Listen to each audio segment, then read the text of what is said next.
Ladies and gentlemen, welcome to PWC. We are just 1 week away from the most spectacular event of the year. It is gonna be called this year Jungle Fury Running. As you know, each and every single year it has a special team added to it. And this year happened to be with that name. But tonight, don't forget about, because we're gonna have a double edition. Yeah, that's right. Tonight we have a double edition of PWC. The go home show for Jungle Fury, it is called Before the Fury. And tonight we're gonna have here presenting to you a 3-hour show. So don't leave your seats because things are about to get wild. And to kick off tonight's show, we're gonna start this show by nominating the Tag Team of the Year. That's right. Pay attention that our fans have voted on our website which one of these teams is considered to be the Tag Team of the Year in the PWC's company. And to start off, we've got here a couple of teams already. Teams like the Chilean Preach, who by the way are gonna be in action right after this against the Hardy Boys on that very ring. Hardy Boys themselves are here as well. We've got as well the Money Viper, Ted DiBiase and Randy Orton. We've got, let me see, MVP and Mr. Kennedy.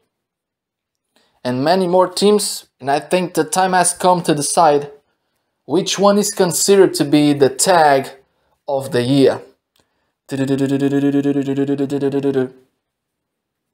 Let me see here my envelope. Well, and according to my envelope, people have voted to be considered the best tag team of the year in PWC. Ladies and gentlemen, the winners are Jeff and Matt, the Hardy Boys. Yeah! Hey, yo, give me that microphone. Young Bucks taking the microphone away from Joseph's hand. What kind of joke is this? Huh? The Hardy Boys? Seriously? Have people just forgot about the fact that at Shockwave we almost beat the Motorcycle Gangsters? We were this close, this close. We have been working our asses off to be in this tag team division, to win those tag team belts. And now you're paying the tributes to the Hardy Boys? This is how you pay us? For all of our hard work and dedication? What kind of a joke is this? And now it seems the Hardy Boys are taking the microphone away. Look, Young Bucks, we have a lot of respect for you. We have already faced each other on that very ring before. But you may be good, Young Bucks. But do you think we are not that good as well? Taking into consideration all of the tag team gold we have won before. You were that close, but guess what? You didn't win the tag team belts. We were already PWC tag team champions, and not only that, we have won other gold on other companies in the last plus 20 years. Oh, is that so, Chef? Is that so? So what about I pay you with this? Oh, what the? A kick by Matt Jackson on Jeff Hardy's head. And now Matt Hardy and Matt Jackson on a fight as well. Now the Motorcycle Gangsters taking the microphone away from Joseph's hand again. What kind of a joke is this? We are the PWC Tag Team Champions. We were supposed to be the best tag of the year. Seriously, Hardy Boys? It seems like... What the hell is going on here? We have defeated pretty much each and every single team on the backstage. I don't know, Motorcycle Gangster. I'm just here telling ya the crowd's opinion, not mine. I don't have any fault on this. What? You have to understand.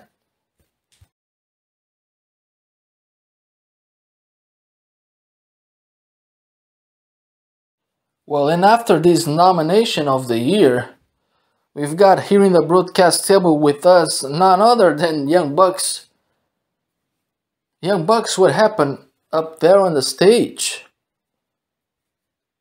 Was that a case for so much? What? A case for so much? Are you gonna call that just a little? I mean, we literally were that close to win the tag team goal. What part of this you didn't understand? We have worked our asses off. Okay, Young Bucks, I get it. Now apparently you don't get it, broadcast commentator. You don't get it. We were that close.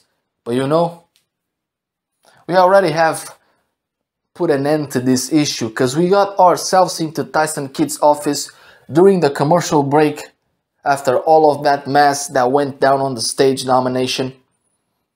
And Tyson Kidd just gave us exactly what we wanted.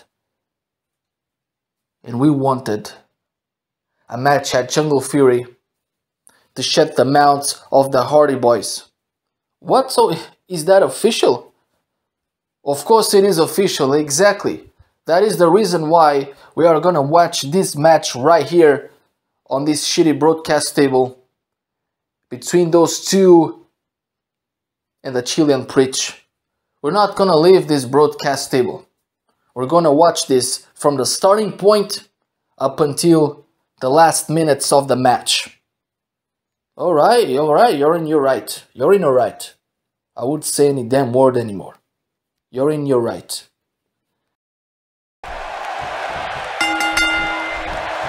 And here we go, folks, as we get this tag team match started. Just a breathtaking moonsault.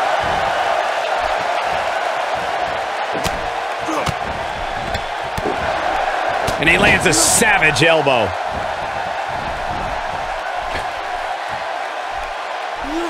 Morris not looking his best right now. And you have to assume his partner is just itching to get in there right about now. Guys, I'd say his ego might just be his worst enemy, and we're seeing that firsthand here tonight. Guys, I want to discuss Morris for a moment.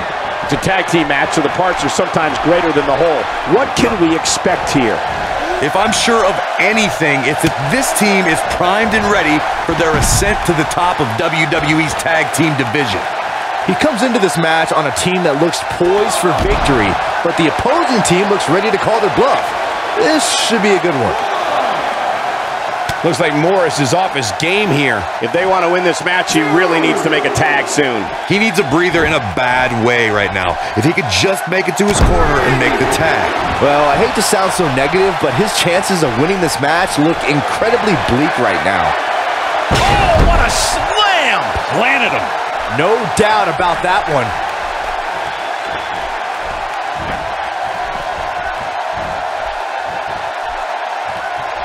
He gets him with the overhand punch.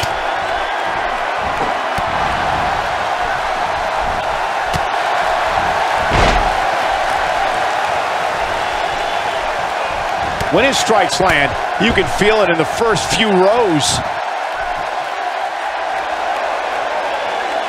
He's throwing the rule book out the window. This is going to be big, one way or another.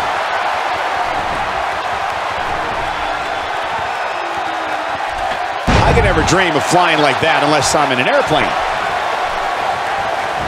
The face and head are taking a great deal of punishment here. Going for broke. Face buster. Man, that was vicious. Here's his moment, Michael.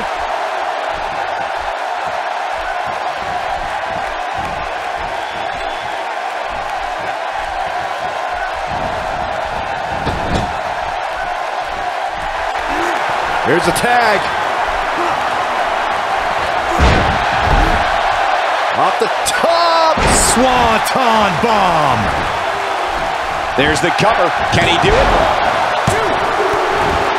The ref's out. No good can come of this, Michael.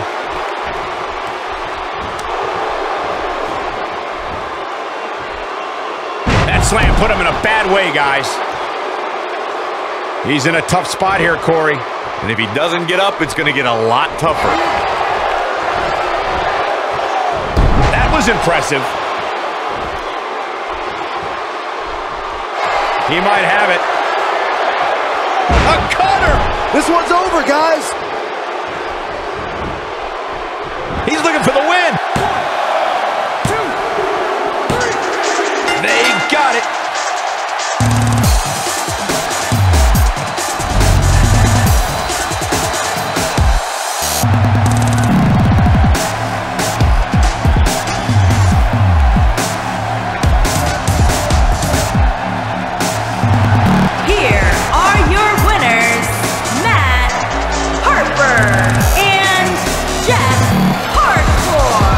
put it in the books. And there was no question about that one. No wonder these guys won. They work together like they've been teaming up since birth. With that win in the book.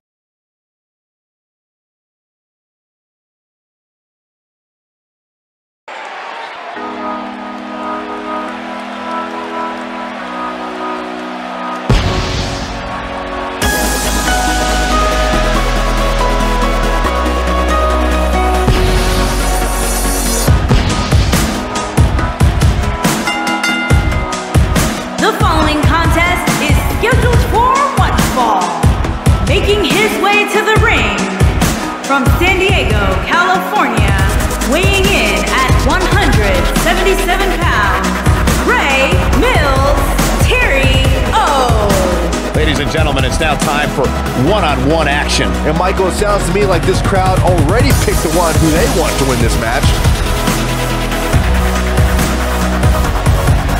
And I'd also like to add that this match will go a long way in determining the pecking order here in WWE.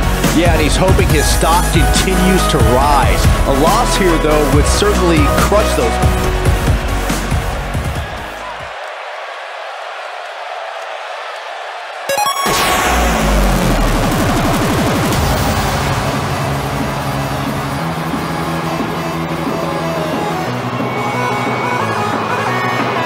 And his opponent, from Los Angeles, weighing in at 175 pounds, TJP.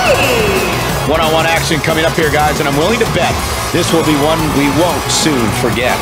Totally agree, Michael. When you have two superstars as hungry as these two competing in the ring, you can bet it'll be memorable. Allow me to point out just how focused he appears to be here tonight. I noticed the same thing, Cole. In fact, it looks to me like he'll settle for nothing short of a victory here in this one.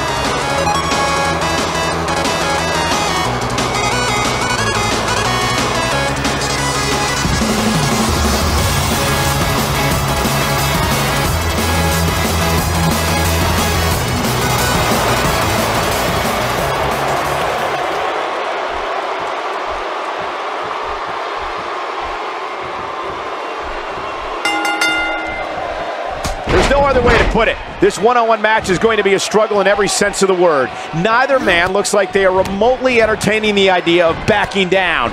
This is gonna be good. And this is one of those matches where it's hard to believe we get paid for this. Well, actually, it's hard to believe Saxton gets paid for anything. Rightfully so. Bowling Green has been buzzing ever since this match was announced. What's your take on what O has been going through? What kind of attack, what kind of tactics are going to help him here tonight? It's going to take a lot to beat him tonight, Michael. From what I'm told, he's been spending extra hours in the gym in anticipation of getting in the ring with this guy.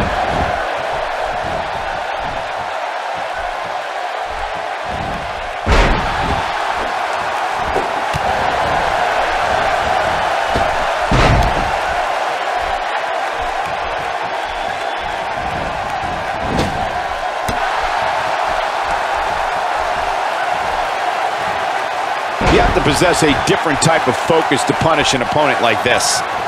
Stops it with a DDT.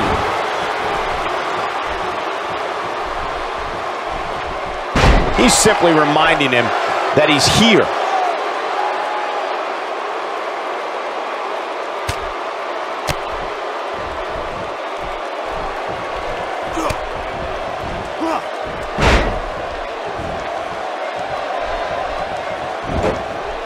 Hoping to end it early.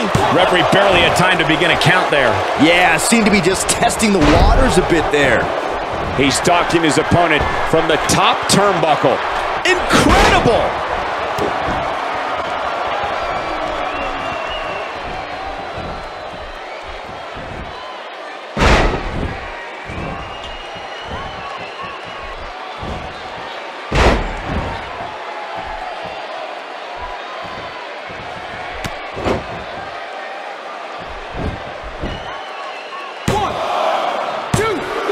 Shoulder got up, but I don't think it was in time. Come on, ref. Finish the count. He can withstand a lot more punishment, I can promise you that. And he lands a nice counter. To the outside he goes. Trying to create some separation here, Cole. He's bringing it back inside the ring now.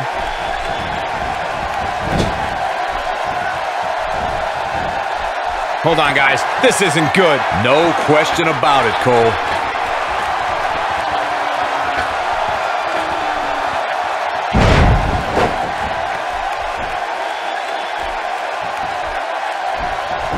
Can he end it quickly? Kicks out on the pinfall attempt. Yeah, it's going to take more than that to keep him down. Looks like TJP is taking the upper hand.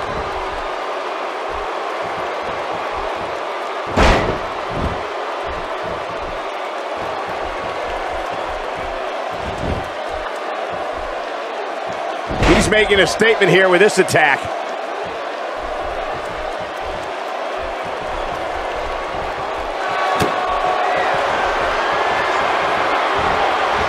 Chicken wing gutbuster. Can he end it here? He can do it here. 1, 2, 3. No, a kick out just in time. What a kick out. Looking for the finish.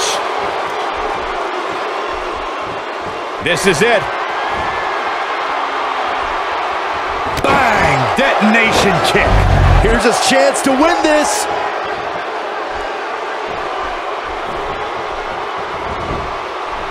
His shoulders are down. 1, 2. Wow, it doesn't get much closer than that. It'll take a lot more than that to keep him down. He refuses to stay down. Yeah, he is super motivated tonight.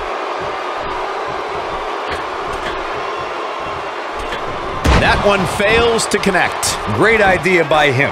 Too bad it was awfully executed, though.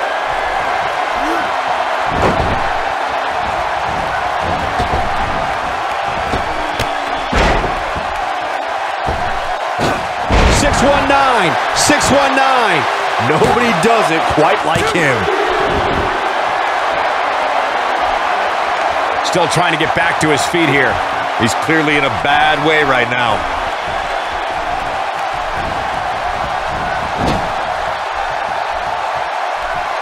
Just some great execution right there.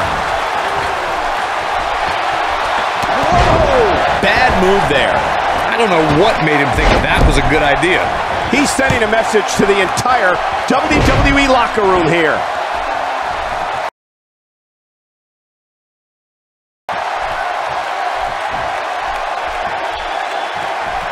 He's looking at it. An emphatic finisher. Game, set, match. This one is over. What a slam, Michael.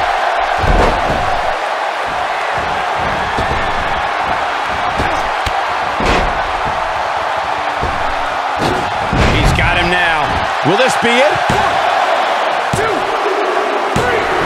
There's the pinfall and the victory.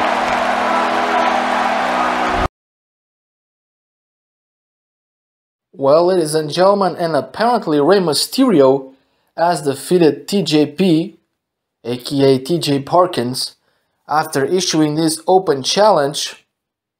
TJP has come down the aisle to accept Rey's challenge. Well, where is the Big Show?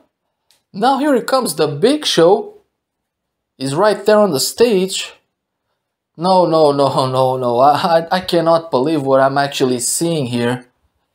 Kevin Owens, apparently you didn't understand the message I delivered to you last week. Apparently you didn't. Why am I seeing TJ Parkins, a ringside wrestling wrestler, on a PWC ring? Huh? He was not supposed to answer Rey's challenge. He's not part of PWC's roster. Kevin Owens, you didn't understand my message. You see, Albert was just the first victim. And I hoped at the time that he would be not only the first, but the last. Because I hoped you will learn your damn lesson of not invading other people's program. But apparently, you're bringing your wrestlers to invade, which is pretty much the same. So it feels like Albert was not the only victim under my hands. Now here comes Tyson Kidd behind Big Show's back on the stage. That's right, Big Show. This is the reason why we made a deal. To put those ringside wrestling wrestlers on them places. And you're right, Albert, who I thought was gonna be the first and the last victim as well, is not the last victim, because now, Kevin Owens, until you learn the damn lesson, your wrestlers are gonna start paying the bills for you. So Big Show, go ahead on that ring, take out TJP as well. Now Big Show is going towards the ring to attack TJ Perkins after an exhausted match with Rey Mysterio. This is sick. But now as Big Show is coming down the aisle, behind Big Show's back, running after Big Show's back, here he comes Albert. Albert attacking Big Show from the back, putting the foot to Big Show's back. Give me that microphone. Big Show, you really thought I was gonna stay quiet after that match? You really thought I was gonna stay quiet after you attacked me last week after my match with Lars Sullivan? You may have seen me as just one victim, but I'm not the one to stay down and don't get revenge. I came to get revenge on you. You choose, Big Show, you choose the wrong victim. And I'm not gonna stay down. So Big Show, I came down here. What would you say if Albert was man enough to challenge you for a match at Jungle Fury? Right there. I'm putting on the sign. Right up there. Jungle Fury next week. I'll prove to you that I'm not just a victim. Not just another victim falling into your hands. Challenge made. See you. Ladies and gentlemen, welcome back to PWC. And being just 1 week away from Jungle Fury, we have to continue on announcing the names that are gonna be part of PWC's Pantheon of Glory. Last week we announced the first two. It was Bogeyman and Bullet Club.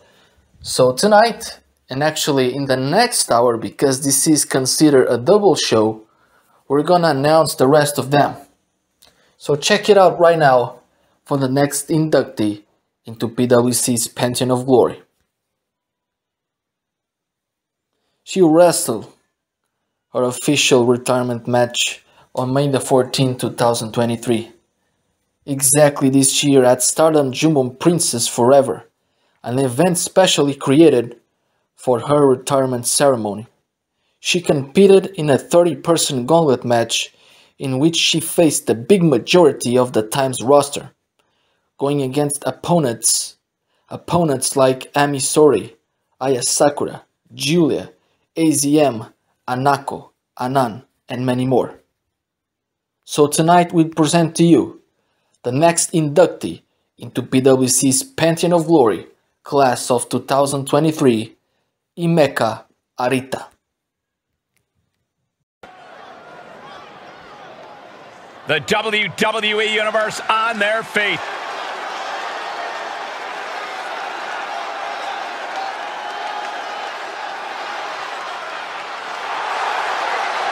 The following contest is scheduled for one fall, making her way to the ring, accompanied by Julia from Japan.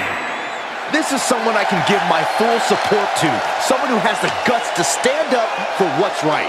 What are they, a knight in shining armor? Give me a break.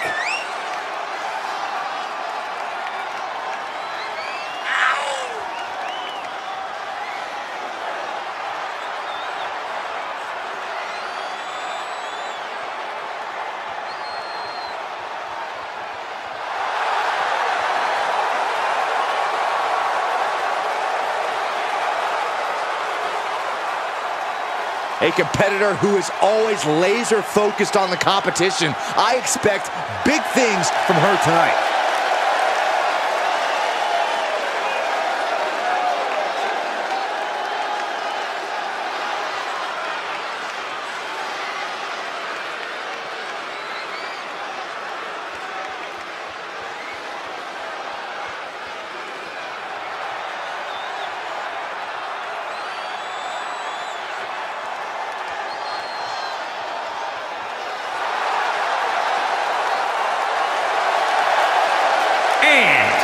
Accompanied by Yuri from Hiroshima, Japan, the Surgeon, Kobayashi. Gentlemen, this has all the makings of an all-time classic match, and I fully expect it to deliver on that promise.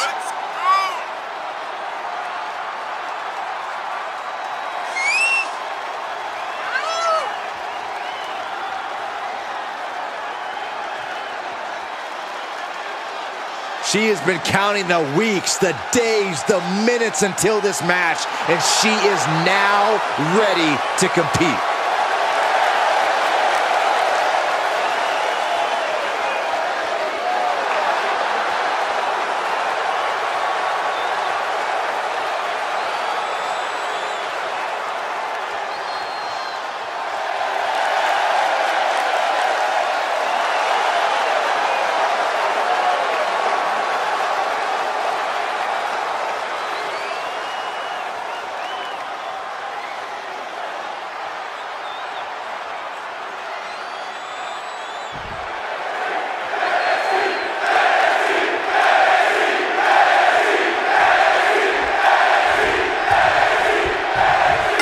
Superstar has been touted to display all the attributes needed to be at the top of the women's division.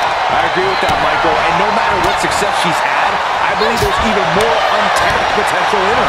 And some superstars could allow the praise to go to their head, but not her. Cover. Shoulders are down.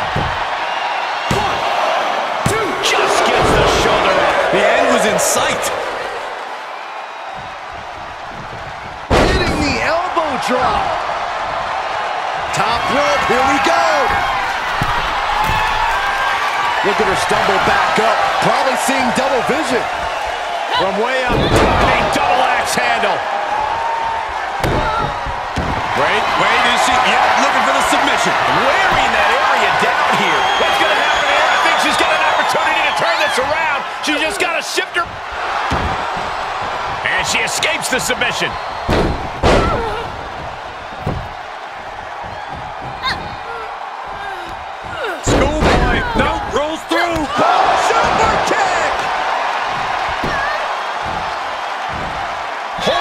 Shoulder hostage now. She's got the whole WWE Universe rallying behind her.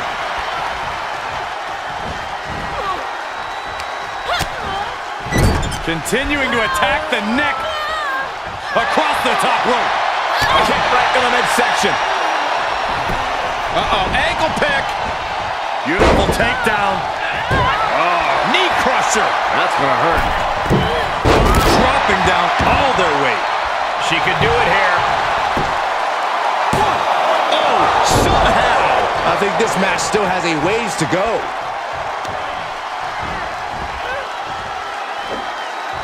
Oh my God, that's gotta hurt. Is it enough? 2. She kicks out with authority after 2. She is still fighting, still keeping this going. How insulting is that? And she's been brought to a disadvantage now. Yeah, but she can't allow this surge to frustrate her. Goes into the pin. She's still in this one. Here it comes. Side effect.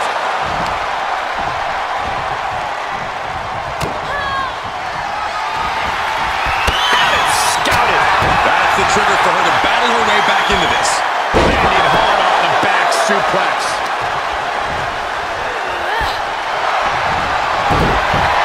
Got the arm.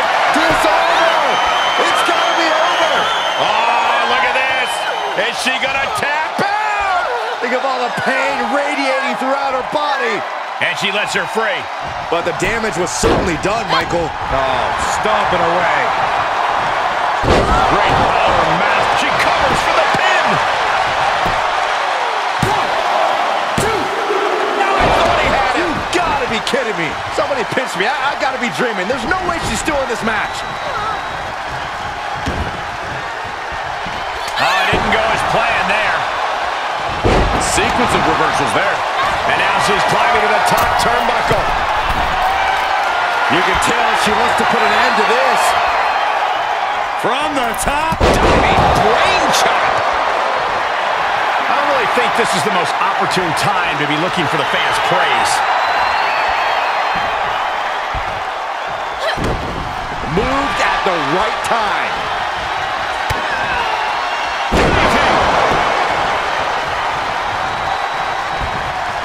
Here it comes. Side effect. Hoping to end it here. 1, 2. Almost had her. Everyone thought that was 3.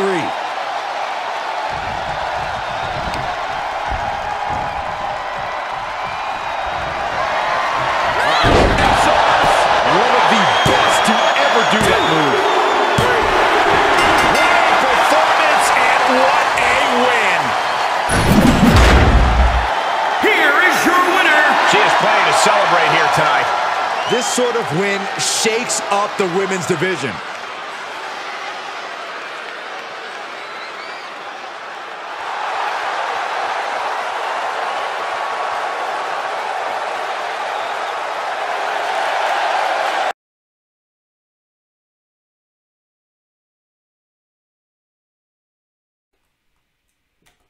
Shuri! ごめんなさい。ここに行きずり出してください。私がルールを定める時間です。Julia just ordered Shuri to come out as she wants to choose the stipulation for their title match at Jungle Fury Run, and now Shuri's representative Konami was just defeated by Julia's representative Suzuki, hence why the #1 contender must lay down the law, as per the challenge issued by Julia herself last week. And now here comes Shuri. You know, Shuri-san, when I was taking the first baby steps, when I was training to be in this squared circle, everyone told me that I had to scratch, that I had to crawl, that I had to go through hell to be where I am today. Hell is an abstract concept. However, many people say and believe that hell has many circles, many layers, many stages that we have to go through in order to get to look the devil in the eyes. Make no mistake about it, Shuri-san, you're already looking at your own personal devil. So to keep that title, you must go through hell. You must go through the 3 stages of hell. Yeah! Julia Shuri! Julia Shuri! Now, in our first match, you will put your body to the test. You will return home with scars, with lacerations, with open wounds to symbolize your sacrifice, the depths that you are willing to go through, only to lose the title to me. Our first match shall be no holds barred. Now, in our second, we're gonna be a couple of modern day gladiators fighting for the adulation of the masses, as we will be trapped in between 4 walls, just like an ancient gladiator falling prey to a lion. I am the lion, you are the gladiator, and our second match shall be a steel cage. Now, there will come a time in which the people in Sydney, Australia, they don't know which side they are going to choose. But us, we have already made our choices. And when that time comes, there will be no turning back. There will be no regrets. There will be no second thoughts. I can promise you that we will return home whole.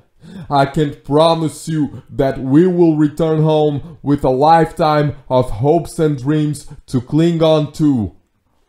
But I can promise you this. After the third stage, our lives, our personal selves, our careers, they will never be the same.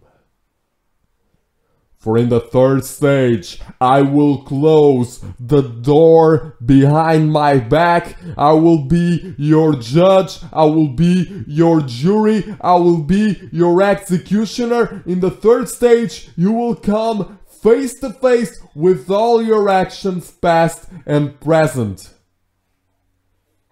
For the third stage will take place in Hell in a Cell! See you at Jungle Fury. Get ready to go through hell.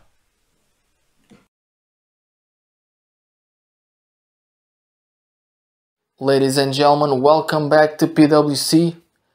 I'm here on backstage. I'm Joseph in person, and I am here in the presence of the one and only Rey Mysterio, who just came back last week, and apparently he came with a goal in mind. He attacked Darby Allin, the European champion. He made a statement, and this week he made a second statement because he has issued an open challenge that was answered by TJ Perkins earlier tonight. So what does this mean? Yo pienso que es muy claro, Jose. It is so obvious, Joseph. I came after the European title. And you know, looking at the European belt, it is never too much to collect one more belt, and I can clearly see me as the next European champion. You see, I've been up and down the road. I've been working for other companies in Europe, fighting in Europe, collecting other belts in Europe, in many countries of Europe. So this feels like coming into an end of a chapter. There is nothing that makes more sense to me that after all of these years working for countries in Europe, there is nothing else that makes more sense to me than collecting an European belt. And I can clearly see having that belt around my waist, and the time must come sooner rather than later. This is why I'm looking forward to have a match against Darby next week. Okay, here's strong words by Rey Mysterio. Hey, before you go, Rey, I almost forgot, excuse me. But last week, besides your attack over Darby, there was a mystery man in a black dress and a black mask who attacked Gabriel, as well at the same time as you attacked Darby. Is there a connection between you and that mysterious man? Do you know him? Do you have something to do with him? I don't know whoever the hell that guy is. I don't know him from anywhere. The only thing I'm focused on is the European title. I could care less about that guy, about Gabriel, about the rest of the guys that work on this company. But if you want some updates on that, why don't you just ask somebody else on the backstage? Why don't you just go around, stick around, try to find answers, Joseph? Because it seems like that mysterious guy may not be so mysterious at the end of the day. For what I've seen, he's dealing with a team that is more than usual to deal with this kind of doing things in the dark. Well, what do you mean by that, Ray? Do you think I'm gonna tell ya? I don't stick my nose in other people's business. Go out there and find yourself some answers. I'll go.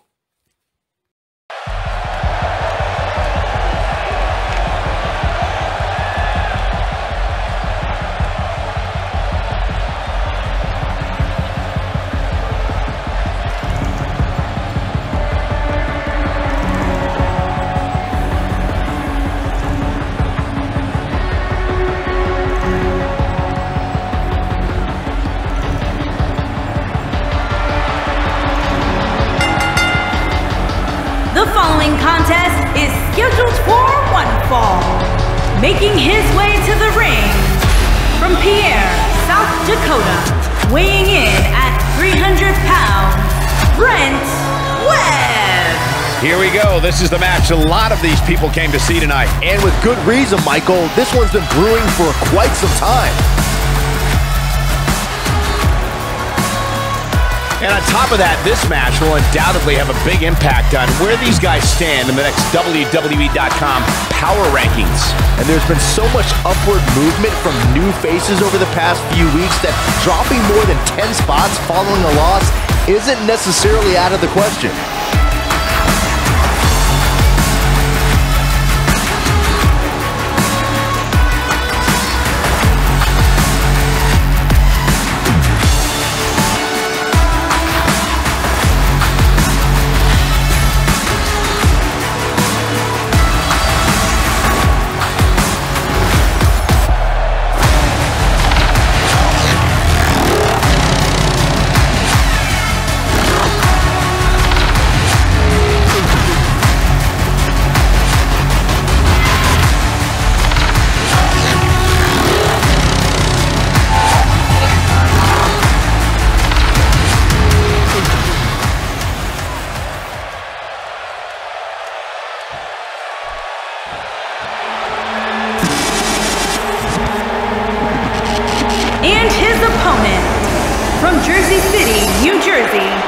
Weighing in at 246 pounds, Big time singles matches on deck here. And Byron, what should we expect to see here tonight? Well, given the shape these superstars appear to be in here tonight, I fully expect to see one of the most competitive matches we've seen in a very long time.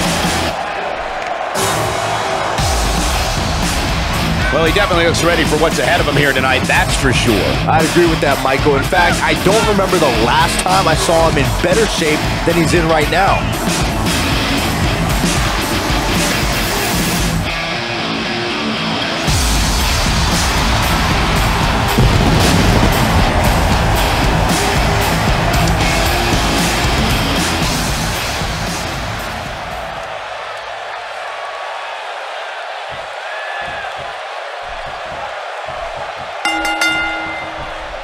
There's the bell, and here we go. We're all along for the ride on this one, but make no mistake about it, we're going to have a winner. Aside from Saxton's commentary, this has all the makings of an epic match. How's that for ferocious? It's like someone hit the repeat button for this move.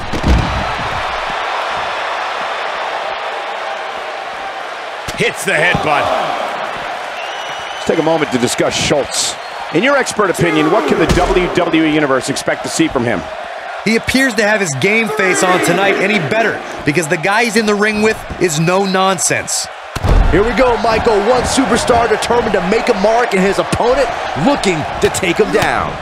Obviously putting a lot of stock in that maneuver. Nothing fancy from him there. That was all raw power.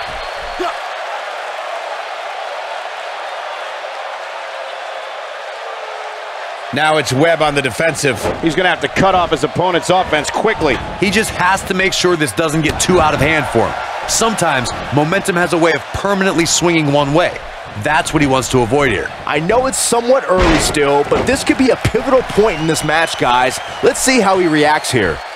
Winds up and lands the overhand punch.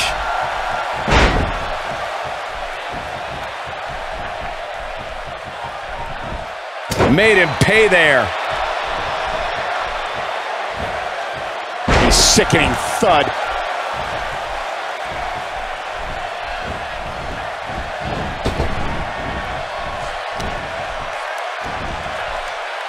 Flips the script on him there. Webb looking a little exhausted out there. I'd say he's starting to feel the pressure a bit.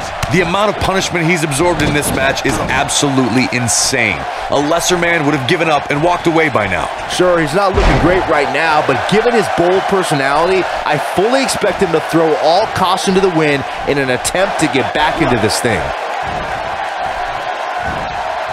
Wow, I thought he was a goner. He gets him with a reversal.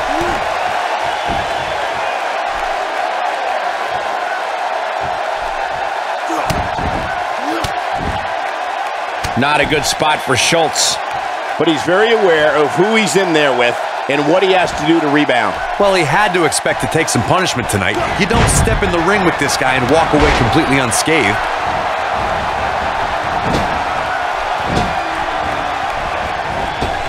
Oh boy, had a plan and executed it. He's making a statement here with this. Great job escaping, trying to turn this thing around.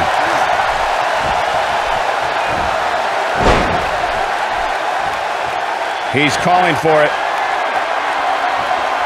He'd be wise to stay right there. Webb looking totally inferior. Tonight may not be his night, guys. And you get the feeling that he's not... Byron, he's got the sleeper locked in. The sleeper hold is locked in. This could be it. That should do it. Clearly looking to cut off the flow to the carotid artery.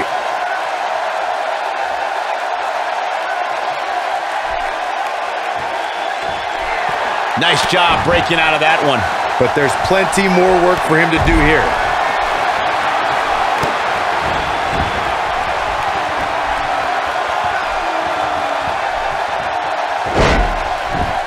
I think we're at the point in this match where the finisher could be used at any... An early pin attempt.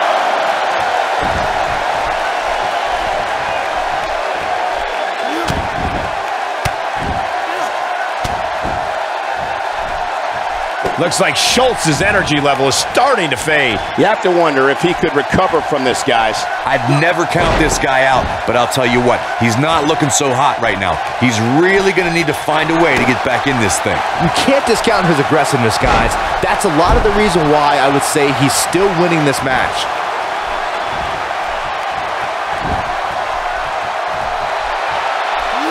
He put some mustard on that one.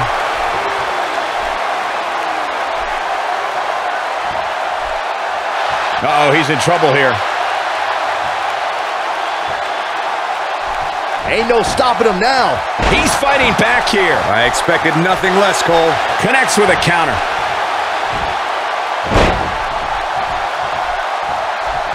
He's in trouble. The end is near for him. He looks for it once again. That's how you move up the ladder here in WWE. That has got to be it. Unbelievable. This singles match is over.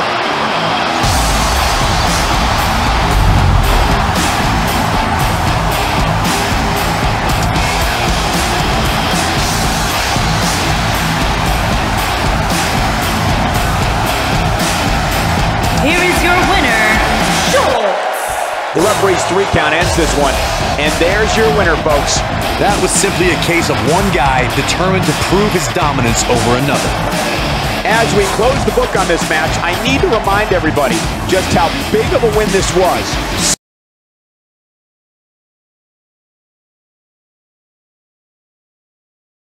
Ladies and gentlemen, welcome back to PWC, and we're gonna take advantage of this moment to tell you about very awesome news. Because apparently, next week at Jungle Fury, Erebus is gonna come back to PWC. We know he has been out thanks to some injuries, But he is finally alright to compete again, and next week he will be at Jungle Fury competing for the first time in mounts. Hey, wait a minute.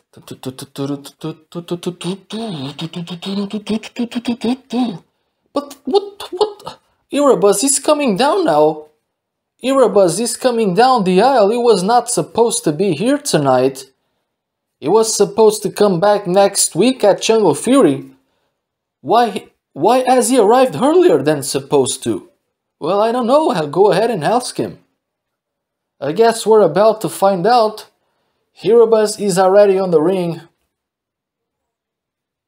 Knowing me as you know me, you surely damn know that I'm not the type of a guy to do some promos here and there.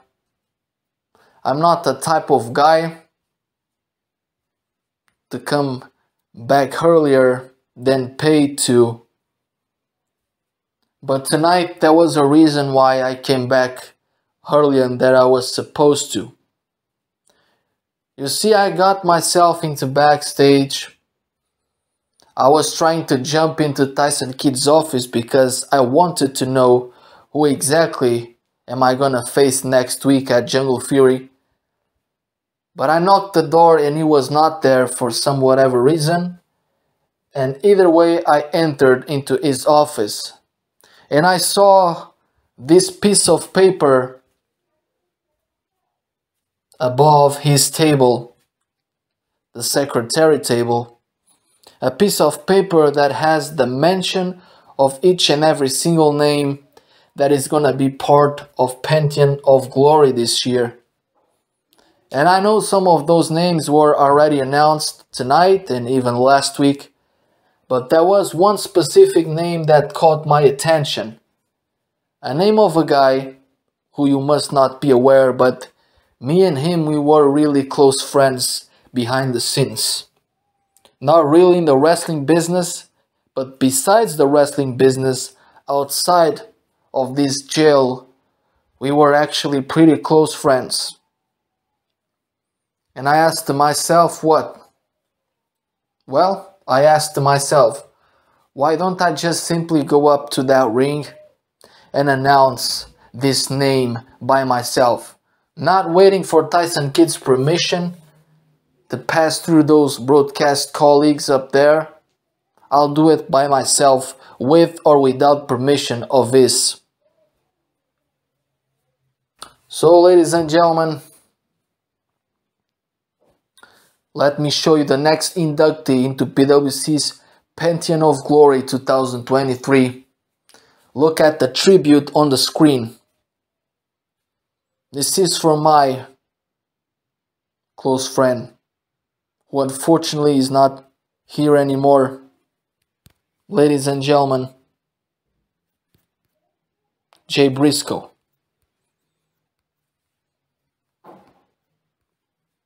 In February 2002, Briscoe wrestled on Ring of Honor's first ever show, The Era of Honor Begins, and even though he lost to Amazing Red, his following years in Ring of Honor were nothing but spectacular.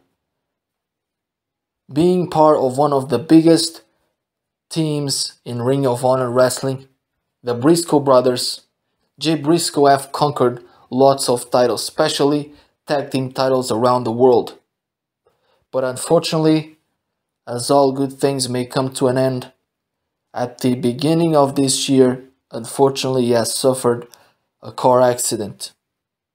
However, we're here tonight to pay a tribute to his spectacular career in the wrestling business. So without further ado, we present the next inductee into PWC's Pantheon of Glory class of 2023, Mr. Jay Briscoe.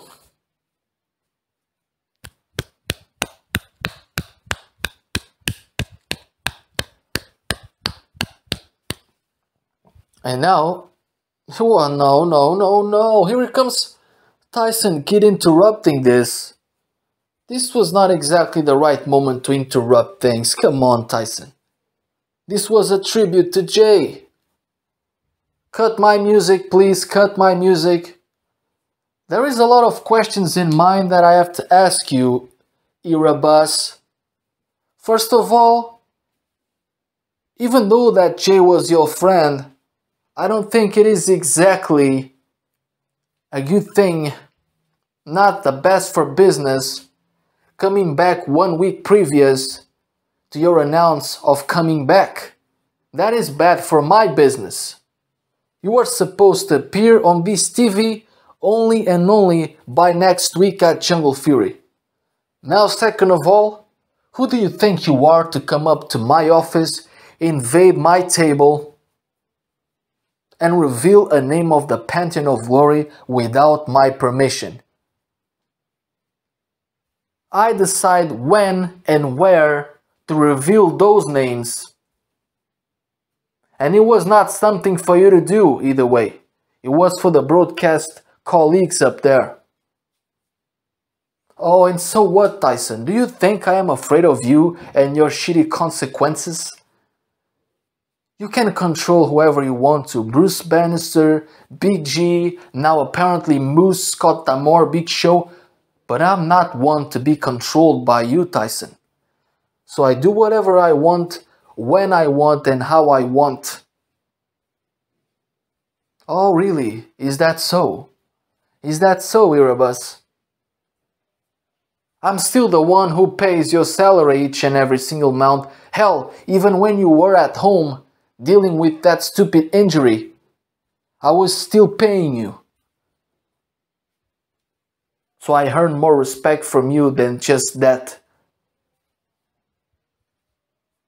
Okay, besides all of that, Tyson, who the hell am I gonna face at Jungle Fury?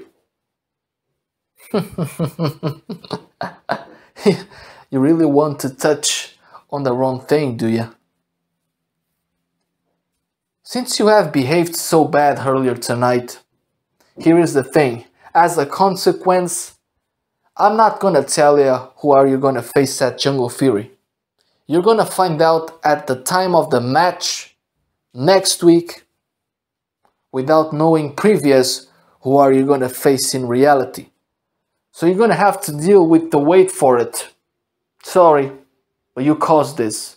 Oh, I'm just seeing that probably it is just another guy who have contracted to some kind of a outside deal just like Moose or Big Show. Isn't that? Well, as much as I would like to agree with you in this case, it is not.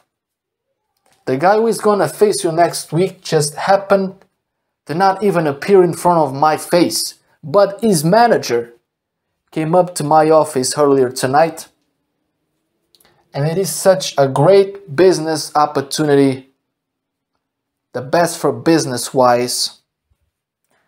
So I guess you'll find out next week at the match time.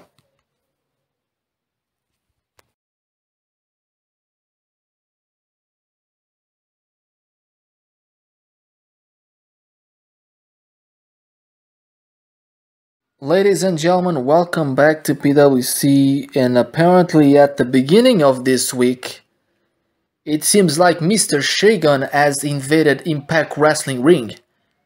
So let's take a look of what happened, and we all could predict this, that this was gonna happen sooner or later, because last week, Scott D'Amore, the Impact Wrestling General Manager, came up to Shaygon, saying that he had some business-wise matters to discuss. And they actually were business-wise matters, but they were not to favor Shaygon. They were to favor Tyson Kidd, but that's another story. Let's take a look of what happened earlier this week on Impact Wrestling. But what the hell is this guy doing? He's Shaygon. Shaygon? Who the hell is this guy? Well, you may not know him, but I've seen PWC last week. Scott D'Amore told me that he was gonna be there for some business-wise matters. And I've seen that Shaygon, the PWC wrestler, has had some problems with Scott D'Amore and Moose. Oh. And what the hell is he doing here since he doesn't even work here? He's losing our time and the time of this show. The show must go on. with our wrestlers. Blah blah blah blah blah blah blah blah blah. I'm not gonna leave this ring until I get a proper conversation with Scott D'Amore and Moose about what happened last week. Because I know what this is all about. So Scott D'Amore, if you really want your show to go on fast, if you don't want to lose so much time with me, I hope you come to that stage. Because we have some conversation to finish that we didn't finish last week. And here comes Scott D'Amore. Well, Shaygon. I told you last week that I had absolutely nothing against you. It was all about business, Mr. Shaygon. About business. It may have been about business, but it is a business that is beating me down. That's what it is. Scott D'Amore, you really thought I was gonna stay in PWC and don't come after you? I'm telling you, Shaygon, leave the ring now. Leave the ring now. Do you think I'm really afraid of you? Look at you, you look like a jerk. You don't even look like a proper general manager. Am I supposed to be afraid of a guy who is fat and who is dating a transsexual woman? I don't even look at you as a man. Am I supposed to be afraid of someone like you? And as a wrestler, well, your prior days never came to the plate. You were nothing more than just a jobber back in the day, either way.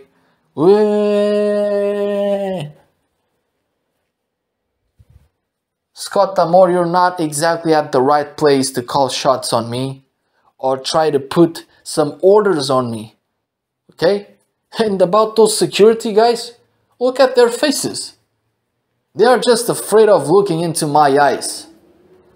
So they are not gonna do any damn thing. So I'm ruling the show right now. And what about you, Moose? I've known you, Moose, for a very long time. And I never thought you would become someone else's bitch. You were a former Impact Wrestling World Champion. Everybody here knows that. You used to be a champion. Now you're just Scott D'Amore's bitch. I never thought you would submit to Scott's decisions. Back in the day when I used to watch Impact Wrestling, you were never the one to submit to Scott D'Amore. And much less to submit to somebody that you don't even know properly, like Tyson Kidd, which is not even your boss. Take a look, he's my boss, and I don't care about what he says. And here comes Moose right now. Well, first of all, let me make one thing perfectly clear. I am not Scott D'Amore's bitch. I am a wrestler full of strength, and there is a reason why I'm following Scott D'Amore's orders. Oh, really? For what that is? I'm not following my boss's orders. You are, Moose. Well, maybe that's the reason why, Shaygon, you're never gonna get a PWC World title match. Maybe that is the reason why Tyson Kidd is trying to eliminate you from the roster, just like he did with Mick Foley.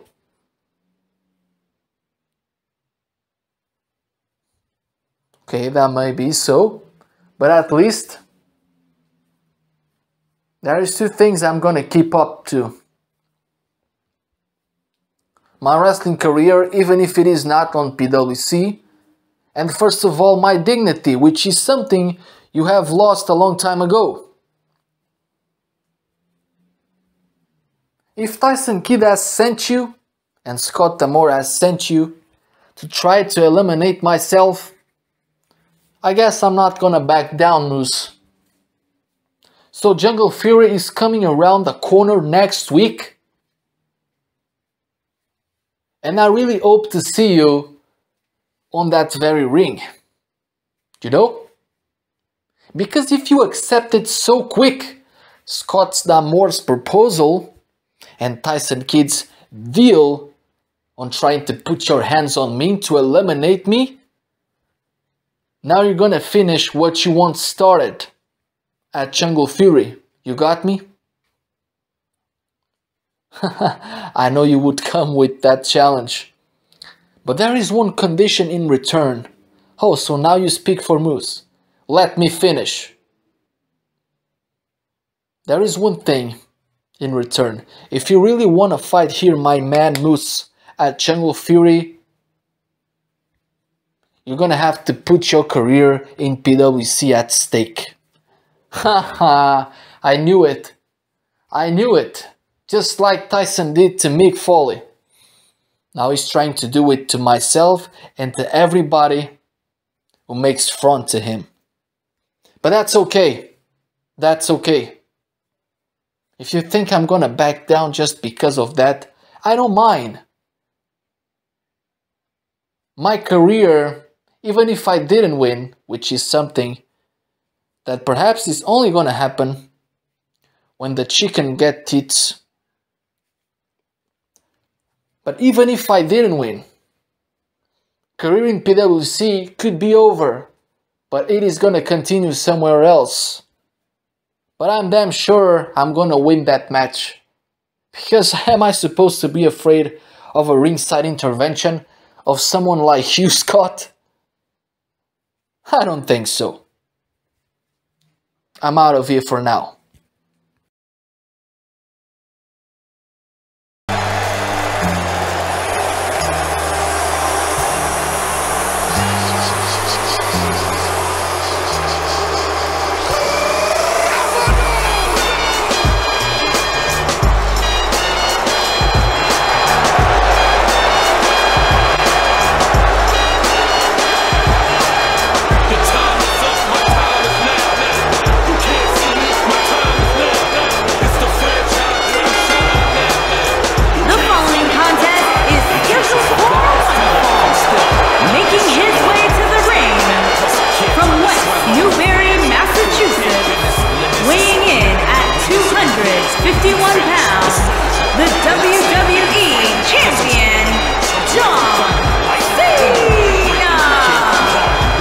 Inside this arena for this one is absolutely insane, guys. And if you think this is insane, just wait until this thing kicks into high gear. You ain't seen nothing yet. And remember, when he gets on a roll, he's nearly impossible to stop. You are absolutely right, Cole. So I would expect to see his opposition do everything possible to prevent momentum from swinging too much to his side.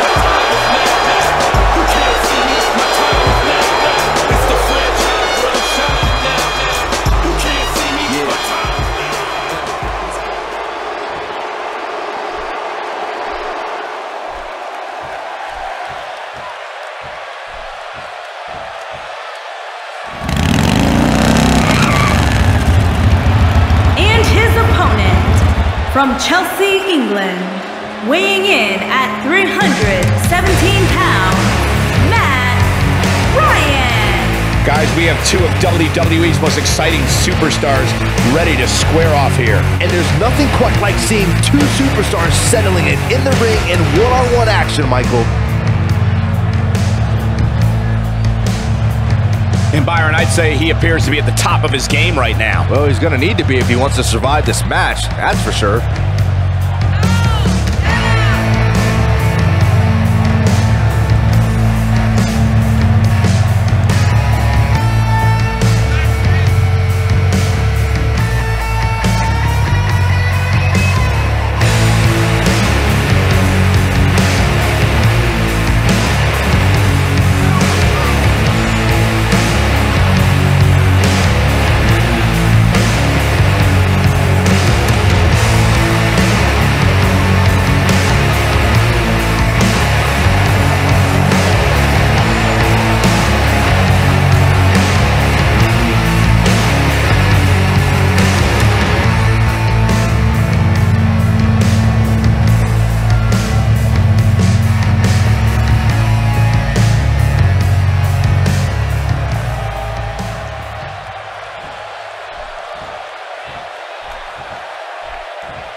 Based on the electricity that's traveling through this arena and decibel level of the crowd, I think it's safe to say the roof of this building just might blow off.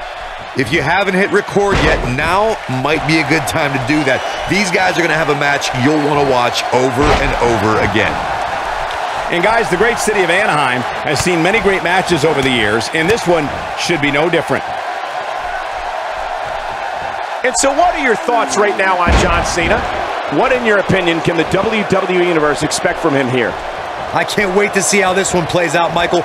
Both of these guys look like they refuse to lose here tonight. Yeah, and if he wants to be considered one of the best, he's going to have to prove it tonight.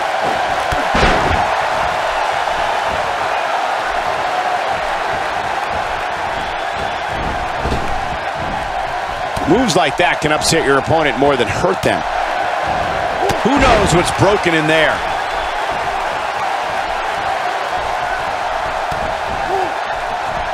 John Cena's WWE career began in 2002, and his first victory was over Y2J Chris Jericho. Cena back then was filled with ruthless aggression.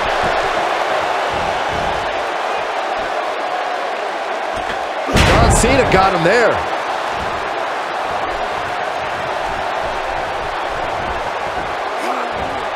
Second time's a charm. John Cena got him there. He's on the defensive now.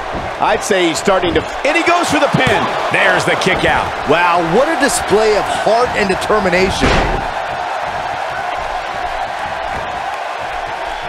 Corey, in the beginning of John Cena's career, the rookie was among the legends of the ring.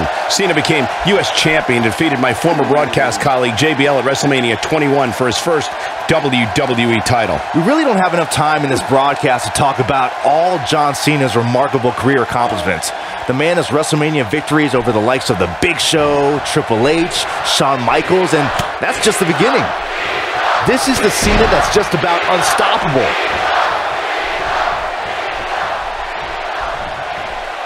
Corey, tell me, just how much strength does carrying your opponent around like this take? Let's put it this way, Cole. Saxton would never be able to do it. He clearly did his homework heading into tonight.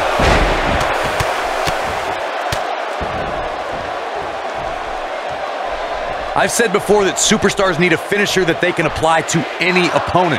From cruiserweights to giants, John Cena has slammed the opposition through the canvas thanks to the attitude adjustment. Twice as nice.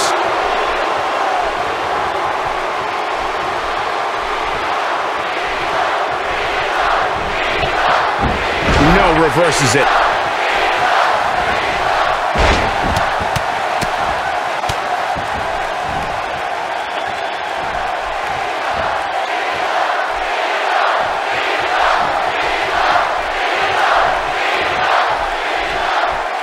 He's not looking good here, Byron.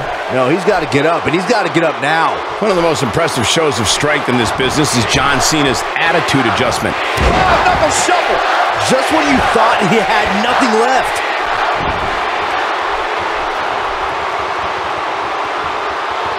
John Cena is all fired up. Here he goes. That might have broken a bone in the back. Shoulders down, this could be it.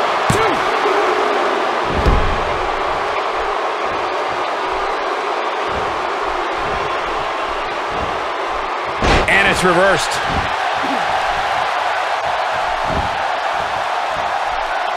Attacking the neck region. Oh boy, he is rolling. Fighting for survival.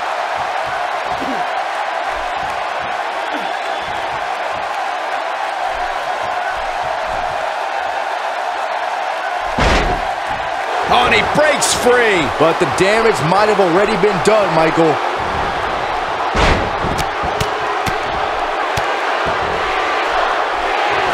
I don't like the look in his eye here, folks. Incoming.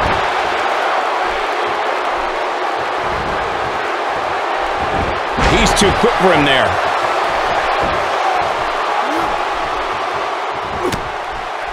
I think we know what this is.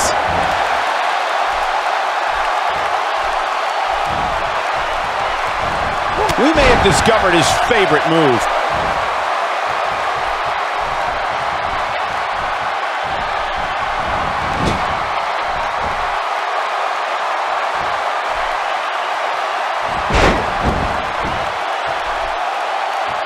John Cena's going up.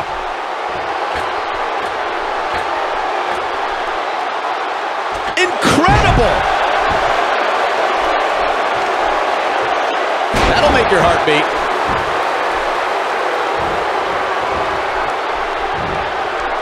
Nope, reverses it. He's showing absolutely no pity now, guys. The unfortunate reality is he might not get up, which wouldn't shock me one bit. Talk about a beating he's taken here tonight. This is the Cena that's just about unstoppable. And here's John Cena.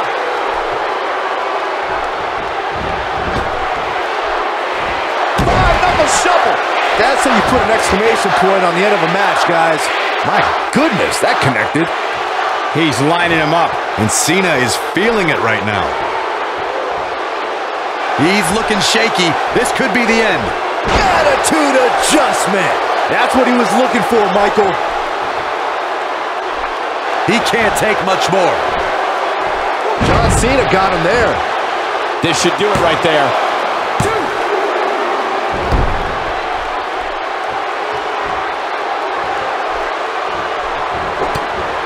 That strike hit the spot. There's no way he could have avoided that blow. Saw that one coming. He goes for the quick pin attempt. He's got plenty of gas left in the tank. There's no way a hold like that is going to take Cena out. John Cena starting to show signs of fatigue. He'll need to find a way to turn things around here. This match is trending in a bad direction for him right now, guys. He's going to want to make some changes if he wants to stay in it. Sure, he'd rather not be on the receiving end here, but let's not lose focus of the fact that he's in far better shape than his opponent right now.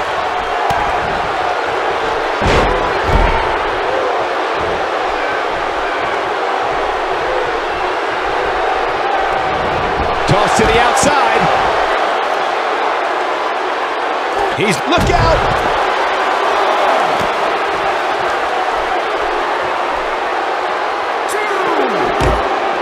That strike definitely found its target. Oh, I think this man means business. He's really taking over this match now. Few superstars are as dominant as this guy. He wants no part of the outside. Showing off some of his speed there. No, there's the reversal.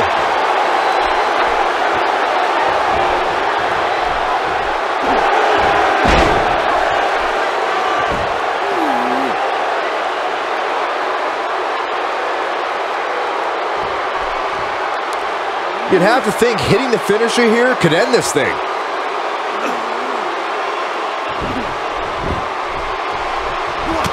John Cena is going to have to revise his game plan because right now, the one he's using ain't working.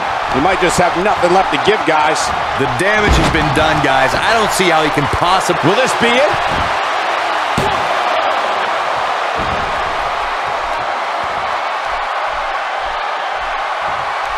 John Cena with a nice reversal. Talk about hitting hard. He's inflicting some serious pain here.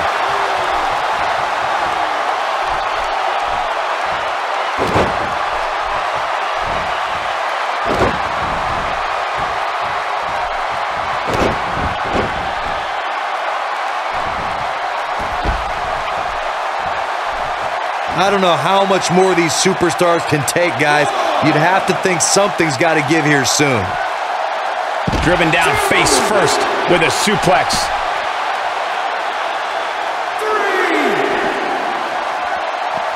And it's reversed.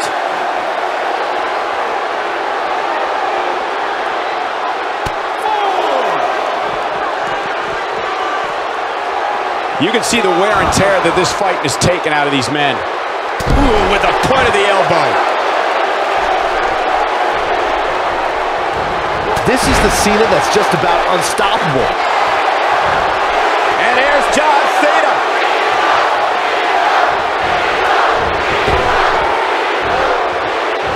Five-knuckle shuffle. This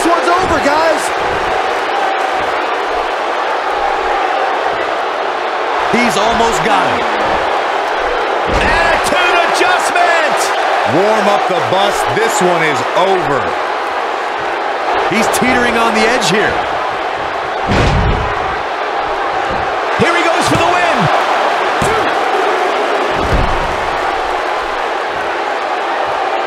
Now John Cena is keeping a good tempo.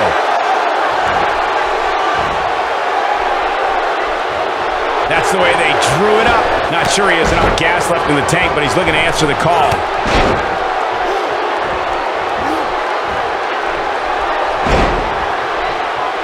He's sending a message to the entire WWE locker room here.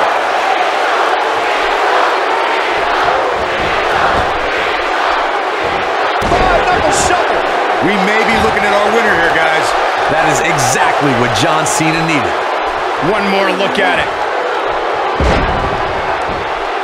And this has got to be it. There's the pin. It's over. It's all over. You can't see me. My time is now. It's the franchise one shot now.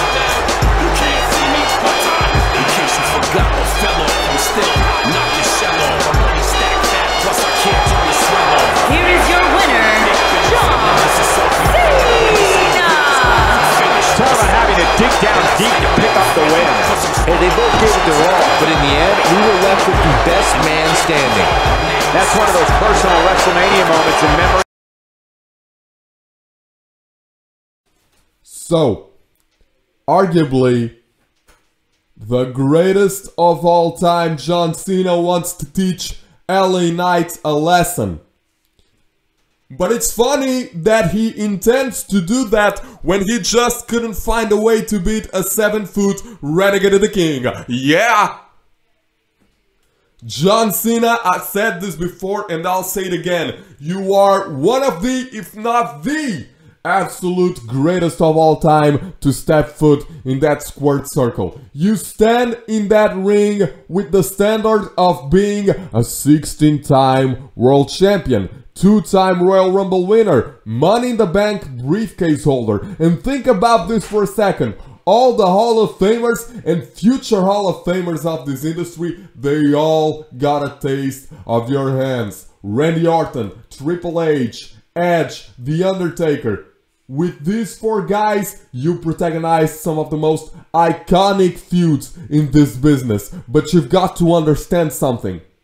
At Jungle Fury running next week, you ain't stepping in the ring with a Viper nursing an injury, with a battered veteran healing over a bad hip, with a man who is in a limbo about retiring, or with a former king who just lost his crown to his own heart.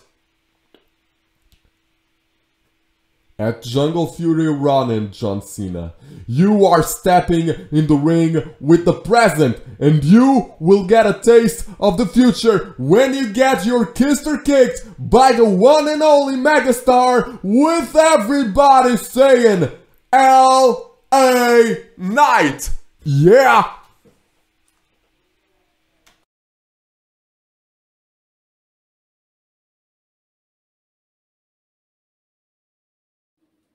Ladies and gentlemen, we're here back in PWC, and we're gonna take advantage of this moment to announce something really spectacular happening next week at Jungle Fury. Hey colleague, why don't you just announce this time around? Oh, let me take a break. Huh. Is this the way you're gonna get your salary? Doing nothing in return for money. That is spectacular, I should say. But since you're not saying it, somebody else here has to announce it, so either way, the show must go on. So next week at Jungle Fury, there is gonna be a battle royal in which the winner is gonna get an opportunity to fight for any championship of this company. Either the world title, the European title, or find yourself a tag team partner and fight for the tag team belts. The choice is yours. A match that is gonna get some of our PWC's roster wrestlers on it. For example, names like Sandow, let me see more. Names like Elias. Hey, what the hell are you doing? Shut up. Here comes Montel Vitavius Porter MVP. Do you think this is the proper way to talk about a match? Announcing the names involved on a battle royal on its entirety? That's really bad for business. You don't know a thing about business. Broadcast commentator, shut up your mouth. These people don't even deserve to know the names. What name was you gonna tell after my name? Why don't you just instead interview one of those guys and reveal only one of those names? Like myself. Come on. Okay, MVP, I'm not gonna discuss with you. I'll do the interview with you. So MVP, who do you think is gonna win that night? Give me that microphone. You don't know how to make a proper interview. Is that a question to ask for? Of course I'm gonna win. And talking about those titles, he, the Mr. VIP MVP, could go after the tag team belts since I have a tag team partner, my good friend Mr. Kennedy, but I'm not gonna do it. I have other plans in mind. You see, back in the day, I have won the United States Championship in WWE, and that was probably the peak on my WWE's career. But now it seems to me that I'm gonna go after another title representing of another section of countries. The European title. That is a title that I really want to connect, and it doesn't matter who wins next week also. If Darby keeps the belt, if Rey wins it, Rey. I'm used to defeat Rey. I used to defeat Rey back in the day for the United States belt. He is nothing new to me. And Darby, you may look like such a weirdo, but you surely haven't stepped foot in this ring with me yet. So next week I'm gonna win that battle royal and I'll become the #1 contender for each one of those belts. European belt is my priority. Even though you may think it was the world title, but the complete sagas like countries in between countries, Rey, it feels like we have something in common. United States champion I once was. You were once the Intercontinental champion, Rey. And if you win next week, I'll be the next European title, taking it away from you after that night.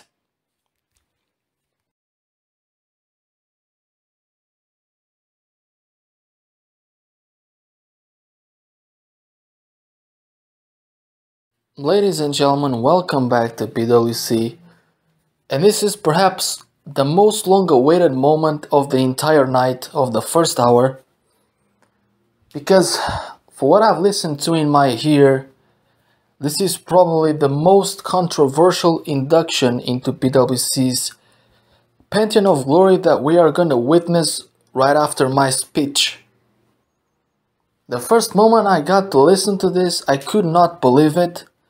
But I would say this was perhaps one of the only good decisions that Tyson Kidd has made in the last couple of months. Hey, don't say that, come on.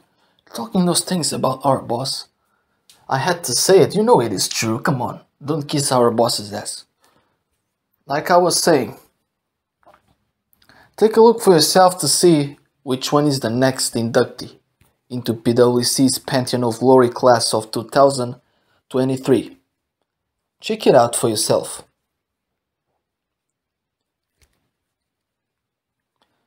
He first gained wrestling experience in the amateur wrestling division at high school, through which he met his wife Martha. He continued amateur wrestling for the Dinos at the University of Calgary.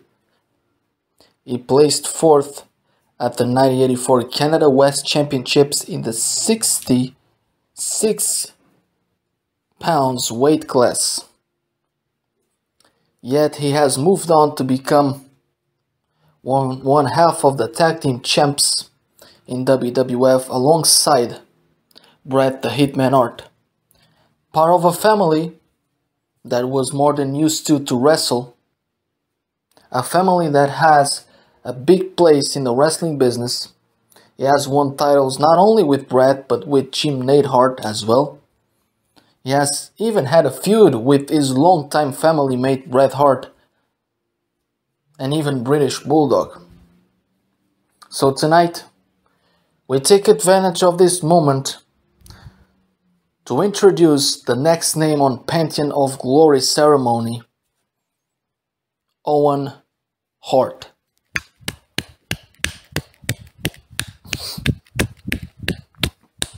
Look guys, this was probably, I never thought that someday we would see Owen Hart in a Hall of Fame ceremony. This must not be WWE's Hall of Fame, but it is still a ceremony to pay tribute to those who has done a lot, those who have done a lot in this business. No chance, that's what you got. No. Now what, Vince McMahon? What the hell is this man doing here? It doesn't even belong here. This is not even Tyson. Vince doesn't belong in PWC. This is the first time we are seeing Vince in such a long time.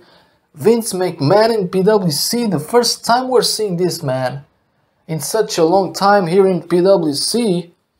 What the hell does he have to do with Owen Hart's inductee? And there, oh no, and down there on the entrance there is Martha, Owen Hart's wife, who was just crying, of course, because of this induction. He well deserved it. You are such a bitch, aren't you? Oh no. Remember when we had that conversation, Martha?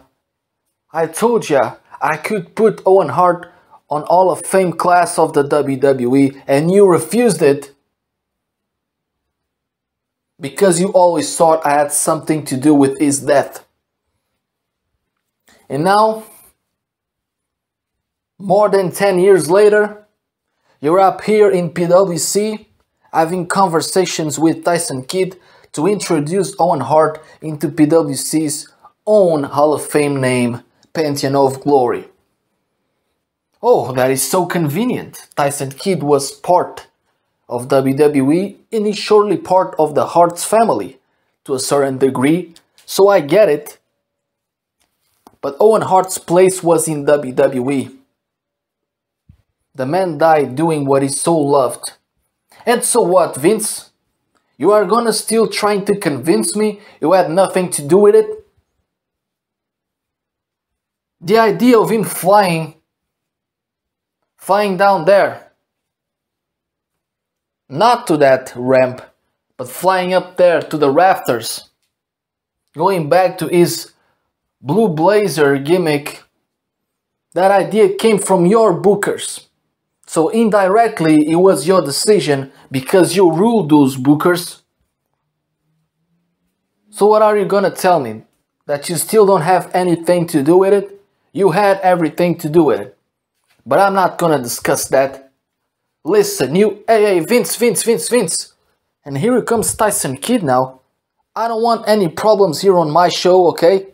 I don't want you to have any problems right here. Okay? Martha, of course you can stay. Vince McMahon, get the hell out of here. Go. You're not gonna screw my program. No, Martha. You can stay. Of course you can stay. You have the right to be there. You, Vince, get the hell out of my show. No, you're not gonna come up here to bring up some problems. Especially 1 week before my greatest business program of the year. Get out of here. I said get out. Now. Well, I would say that Tyson Kidd has proved that perhaps he's not that bad, man. Oh, really? Come on, let's not be so blind. Tyson Kidd is still doing a lot of bad things around PWC.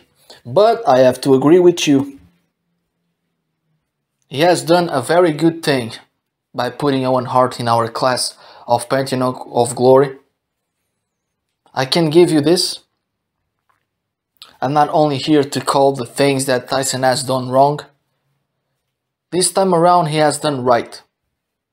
So I have to give him the proper great things for that.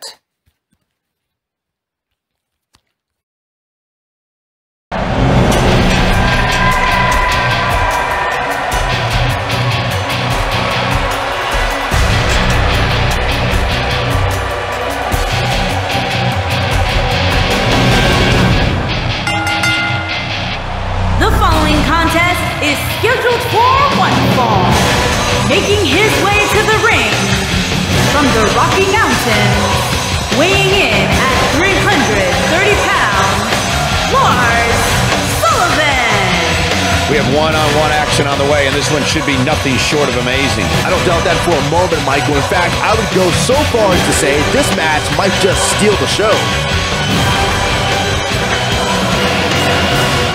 And the good news is that he appears to be coming into tonight with a little extra motivation. Yeah, he's really had a chip on his shoulder as of late, and it seems to have been helping him.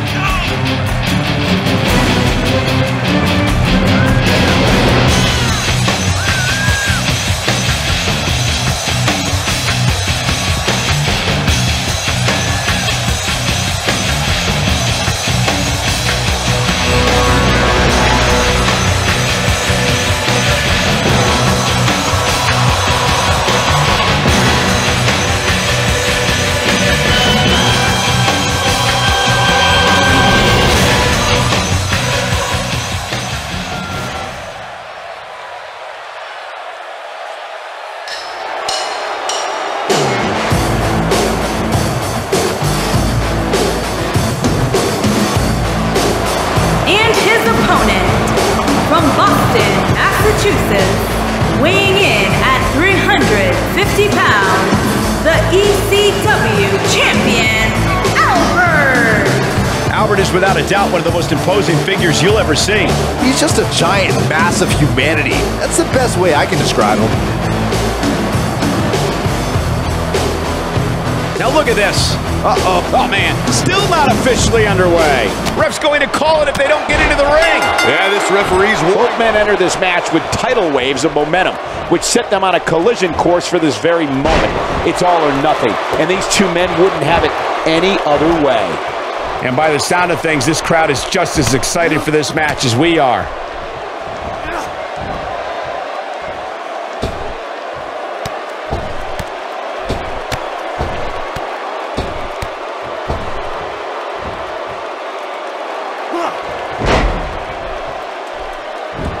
So what's the story here for Albert? In your expert opinion, what can the WWE Universe expect to see from him? It's still early, but I really like his chances here tonight. He certainly looks more focused than I remember seeing him in recent weeks.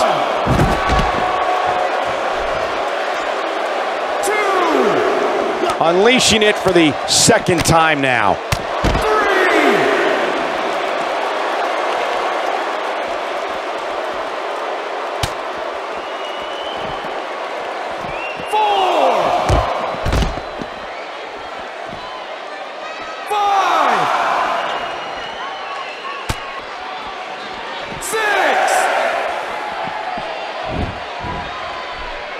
We may have a count out here, guys. It certainly looks that way, Michael. He delivers a hard clothesline.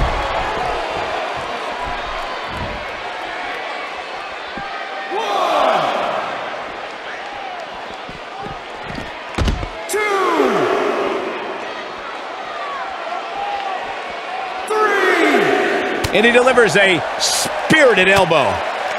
4, 5. Oh boy, he is rolling. 6.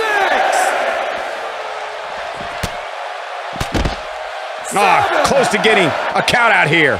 Nah, this is just some strategic gamesmanship. He's stalking his opponent from the top turnbuckle.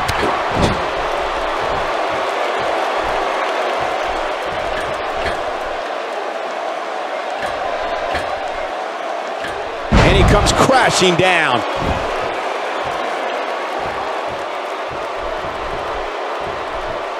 Not so fast.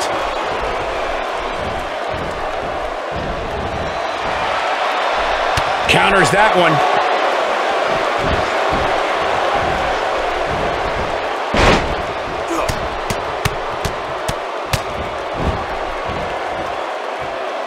Looking for the finish. I don't think he should get up. Side slam. But he's running on fumes here. Does he have enough left in him to capitalize? There's the pin. Can his opponent kick out? 2, 3. That's it. The match is over.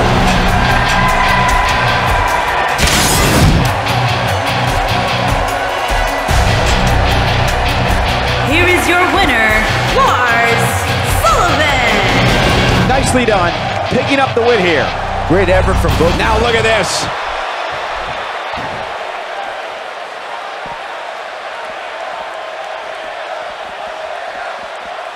He wants no part of the outside. Oh boy, he is rolling.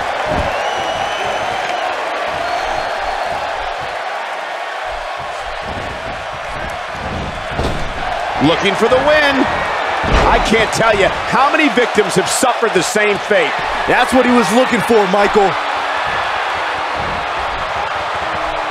If he sticks this, he is done. And there it is. This one is over. Albert's just getting overwhelmed.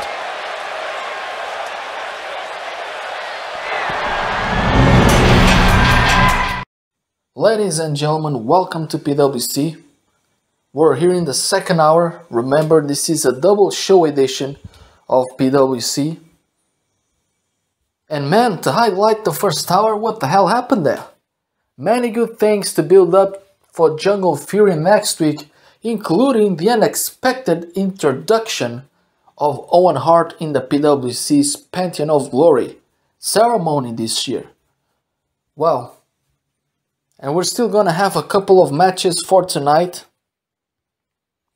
Let me see.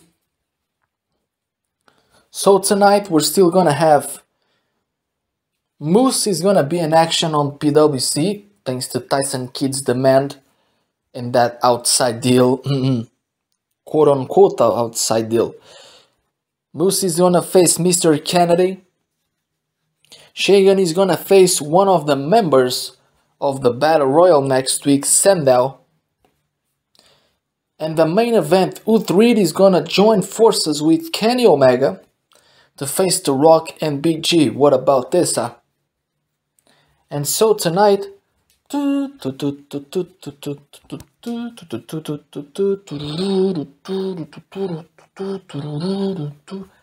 comes Stone Cold Steve Austin.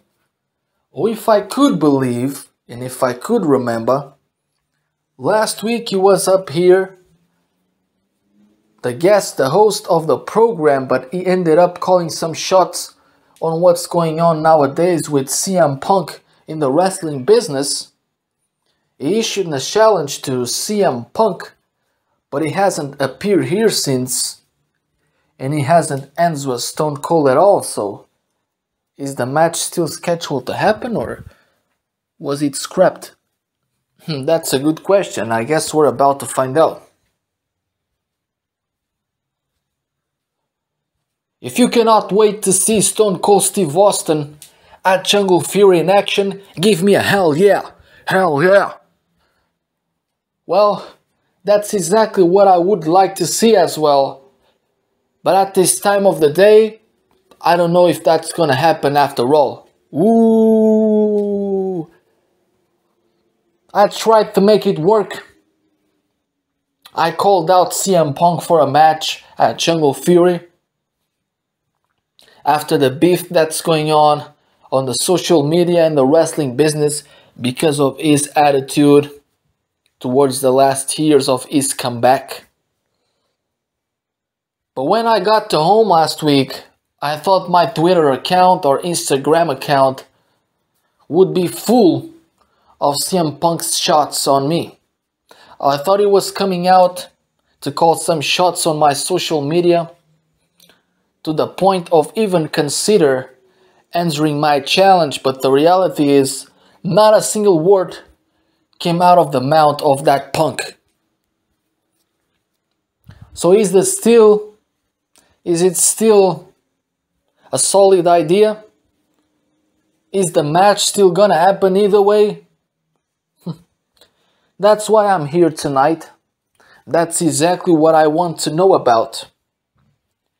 So, Mr. CM Punk, are you gonna show your face here tonight?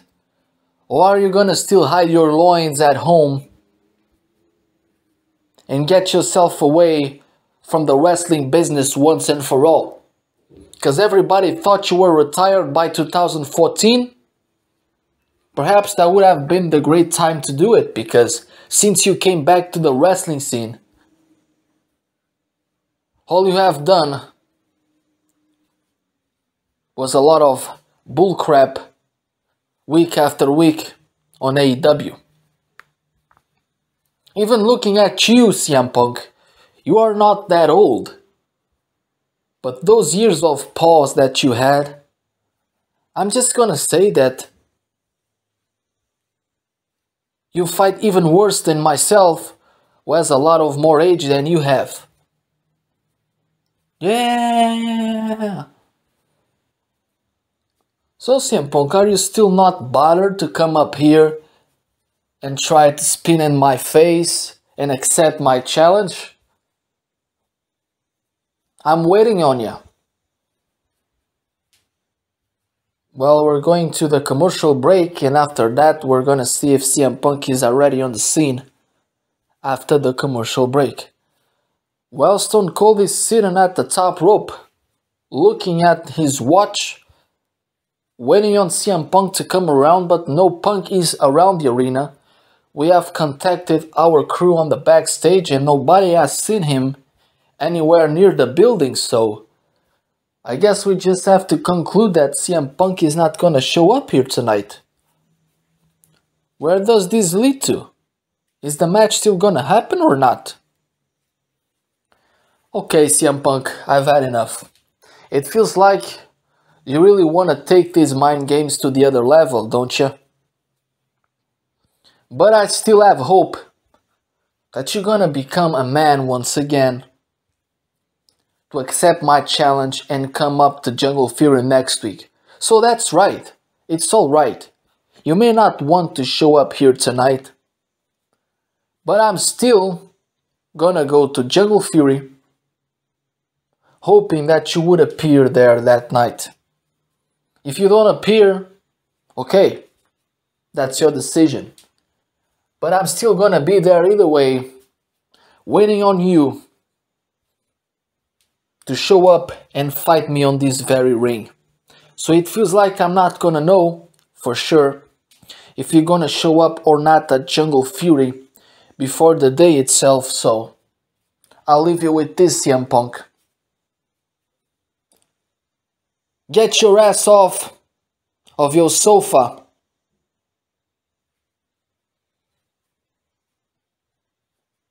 Come back to this ring, kid, and show what you're still capable of. Jungle Fury, I'll be there waiting for you, if you still decide to show up.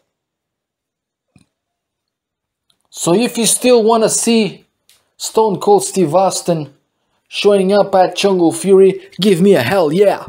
Hell yeah!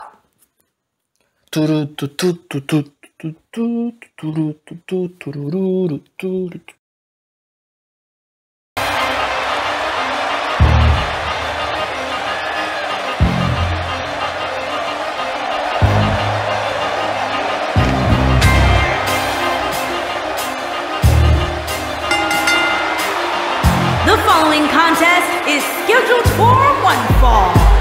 Making his way to the ring from New York City, weighing in at 202 pounds, Colt.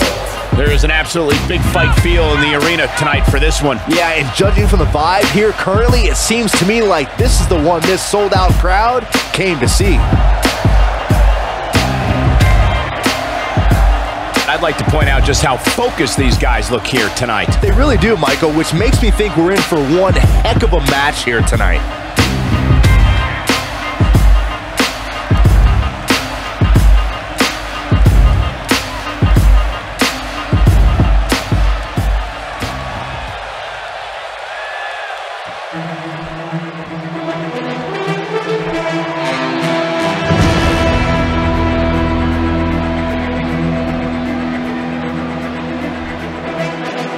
And his opponent, from Babylon, weighing in at 250 pounds, the Prodigy, Morris. Ladies and gentlemen, it's now time for one-on-one action. And Michael, it sounds to me like this crowd already picked the one who they want to win this match. I gotta say, guys, he doesn't appear to be in the mood here tonight. He's not the only one, Cole. I gotta say, I'm not really in the mood to be sitting next to you two. But hey, we do what we have to do.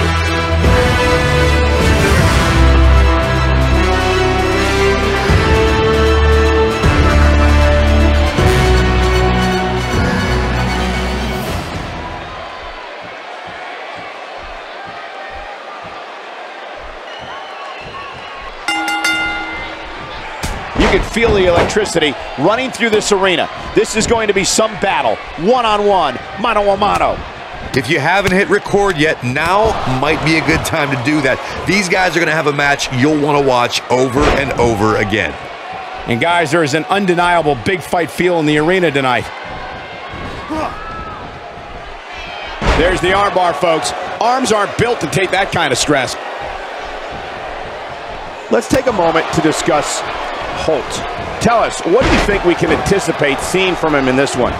It's going to take a lot to beat him tonight, Michael. From what I'm told, he's been spending extra hours in the gym in anticipation of getting in the ring with this guy.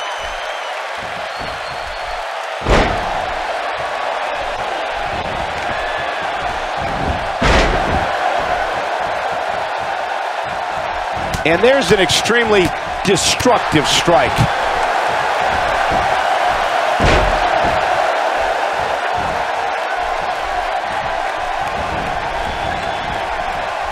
He's inflicting some serious pain here.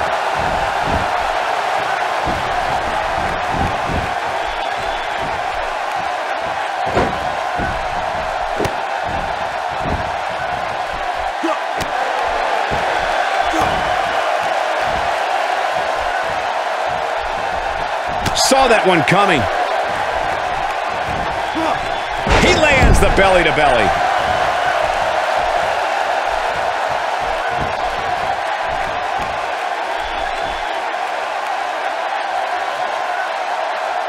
He has to be extra careful here. An injured shoulder can come right out of the socket. He's too quick for him there. Oh, this is dangerous right here. Incoming.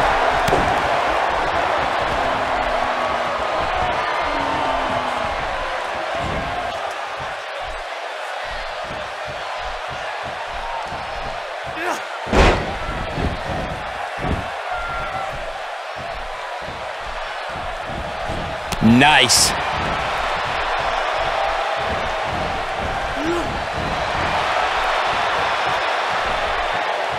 He's really taking over this match now.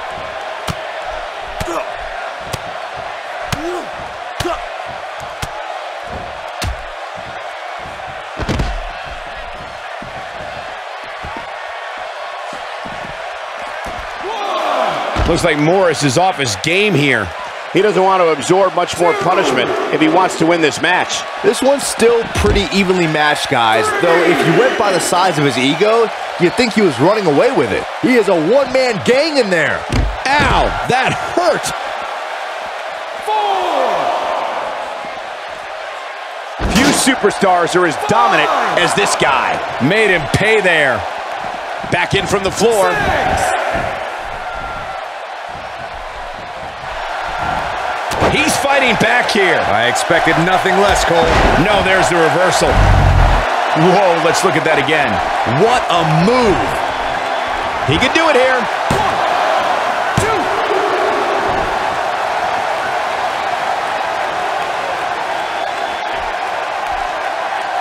1, 2. He's stalking his opponent from the top turnbuckle. Incredible!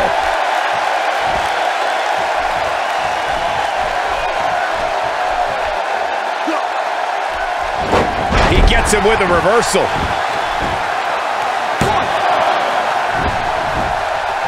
Headed to the outside now. Smart move. Take some time to think things over. There's the suplex.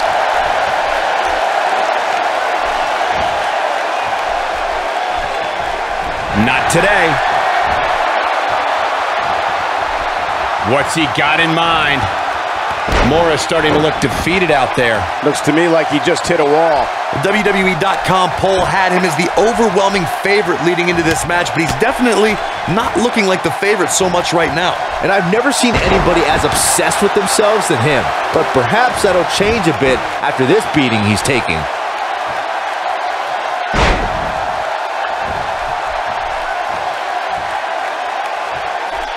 He's not getting up. You can't like his chances right now.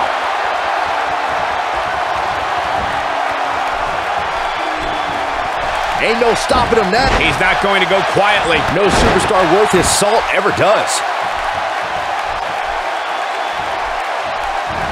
Right to the midsection.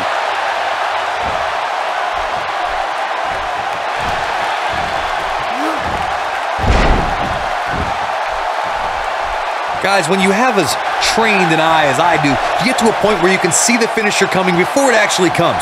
And let me tip you off to something here. It's coming, and it's coming very soon. Targeting the neck. That should do it. Well, you can't fight if you can't breathe. He breaks it. I can't believe it. I can't believe I'm going to say this, but I'm with you, Cole. So unbelievable that he broke out of that. He's just so skilled in submission-based competition. This could be it.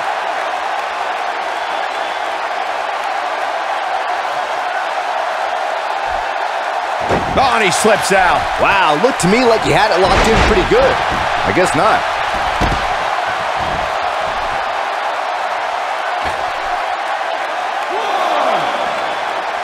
Look out!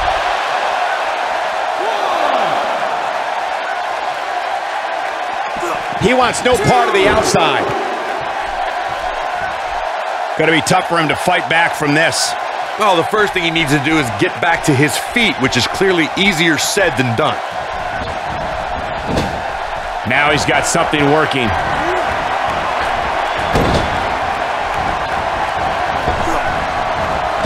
Just some great execution right there. Oh boy, he is rolling. Look out, look out. This could be it. Vertical suplex. Nice. Wow, I'm just as surprised as you guys are. He's almost got him. He wants it one more. Lariat. That's what he was looking for, Mike. He may get the 3 count right there. 2.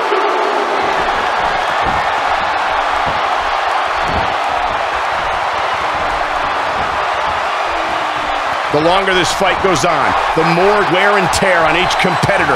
Who is going to have enough to pick up the win? He may be in the best physical condition I've ever seen him in. This could be all she wrote. The backbreaker. Now it's time to capitalize.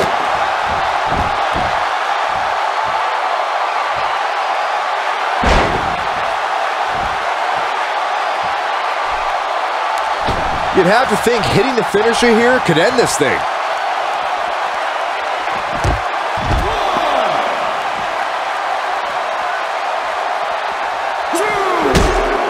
I really can't believe what's gone down so far. This match has been even more physical than I thought it would be.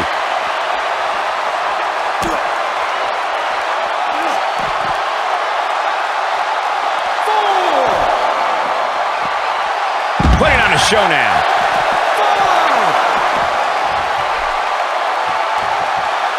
The unfortunate reality is he might not get up, which wouldn't shock me one bit. Talk about a beating he's taken here tonight. He is a one-man gang in there.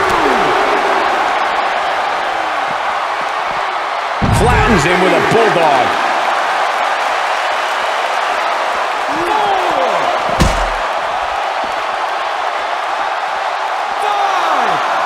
I'll tell you what, This is one they'll be talking about tomorrow at workers' school, that's for sure. Not the first time we've seen this move tonight. Bringing it back into the ring. He's playing with him now. An emphatic finisher, but can he follow up here? This could do it.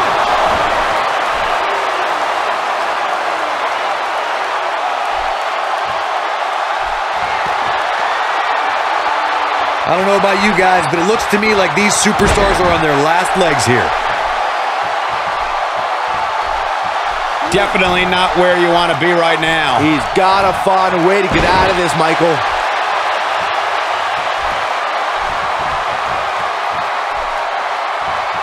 And if he hits this, this one's over. Oh, what incredible power. Wow, what a vertical suplex. Just when you thought he had nothing left. What a clothesline. Ouch. But he's running on fumes here. Does he have enough left in him to capitalize? The pinfall and the victory.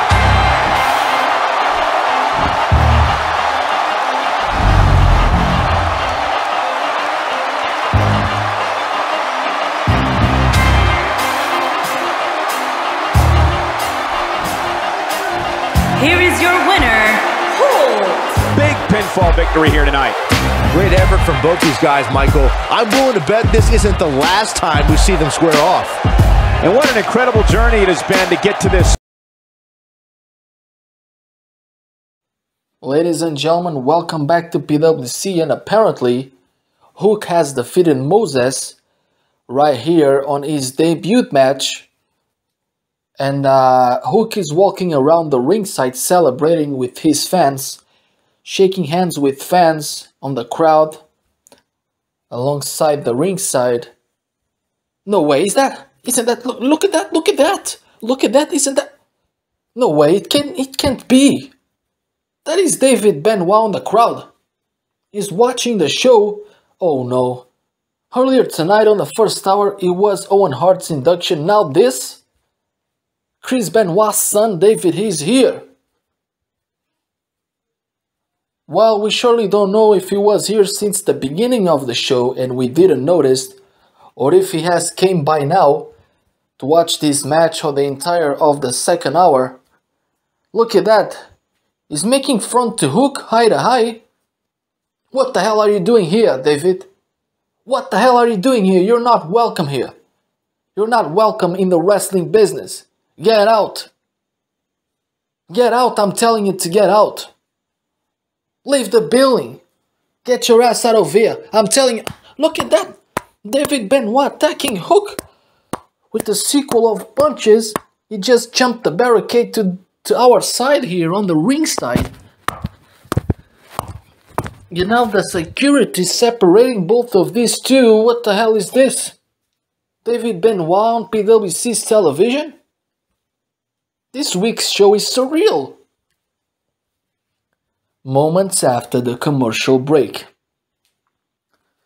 Well, ladies and gentlemen, we're back on PWC. I'm Joseph, and I'm exactly here in Tyson Kidd's office to discuss what happened moments ago when we saw David Benoit unexpectedly on the crowd and making front to Hook. So, what do you have to say about all of this situation? Well, I thought exactly about what happened, and I know that all of you people would expect me to put David Benoit out of the building because of what his father did, but in reality what his father did is not his actions, is not his fault, so David has no fault about it. So let's be honest. Come on, Tyson, honest. You want to talk about honesty coming from your mouth. Joseph, do you want to be fired? Okay, that's right. Forget about that. Who am I gonna lie to? This is not about honesty. This is about a question of interest. And since I am such a controversial man nowadays on the wrestling scene, I'm gonna make here some controversy. Because this can be good not only for my side, but for your side as well, David. I'm gonna give you the opportunity to wrestle at PWC, And of course, thanks to all of this controversy, I'm gonna get PWC back at the top of the wrestling business by making controversy, by contracting David Benoit himself. So it is good for you and good for me. So next week at Jungle Fury, David Benoit, you're gonna have your debut match in the wrestling business, in the wrestling scene here in PWC, facing none other than the man you made front to a couple of moments ago, Hook himself. Good luck for you, kid.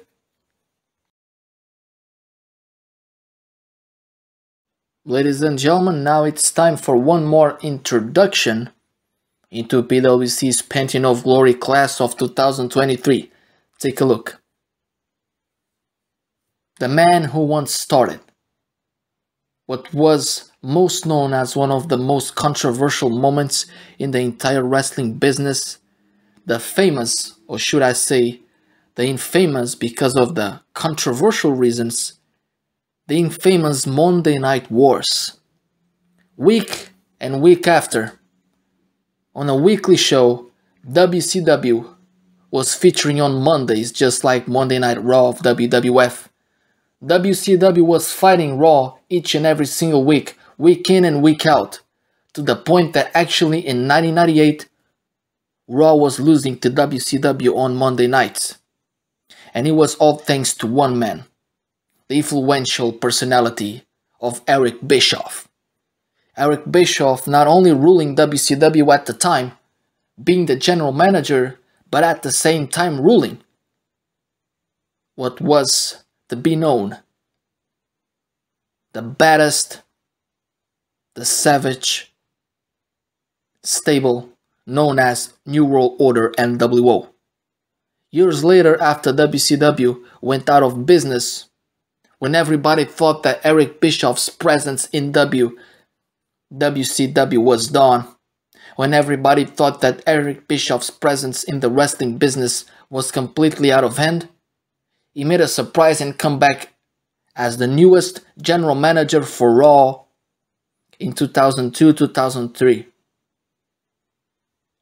Ladies and gentlemen, this is your influential personality, the next inductee into PWC's Pantheon of Glory, Eric Bischoff.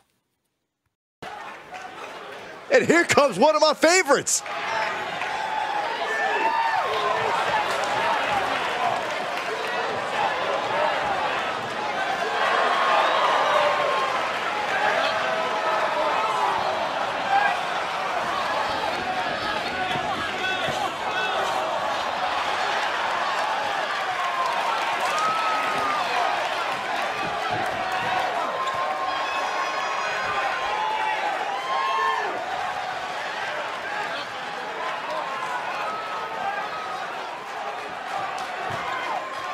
The following contest is scheduled for one fall.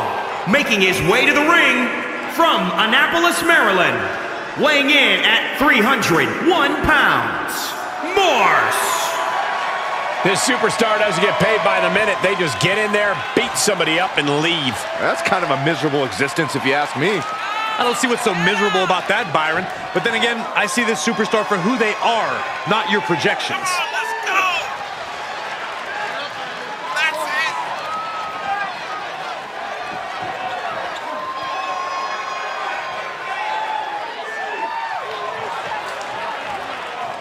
This match has everyone backstage buzzing. He is an exciting competitor to watch.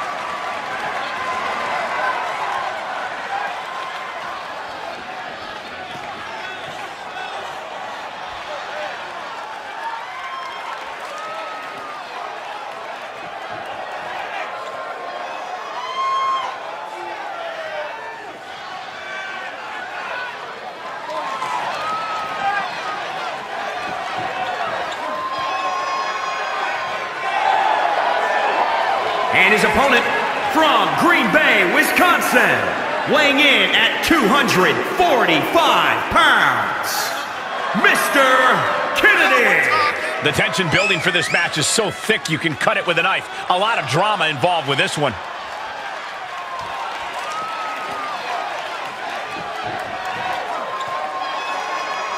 He is in perhaps the best shape of his career, and he will need that with the competition level this high.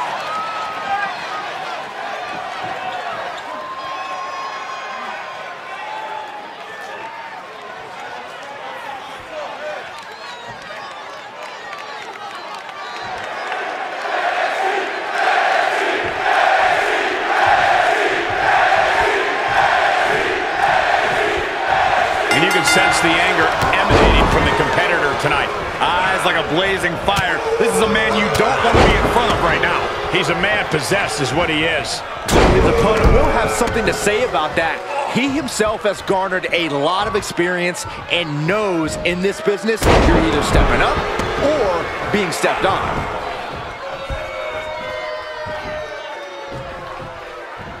Ouch! Two-handed choke slam! He's executing on his plan perfectly. That's what he does. Keep on the attack. The U-turn he needed in this match could have been right there. DDT! Shoulder tackle! Ooh, sharp elbow. He's getting a little battered now. He's going for it all. Taking flight. Body splash.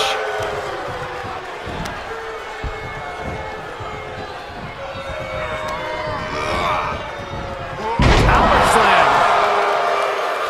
Can he score the pin? 1, 2. Just after 2. He's determined to keep this matchup going.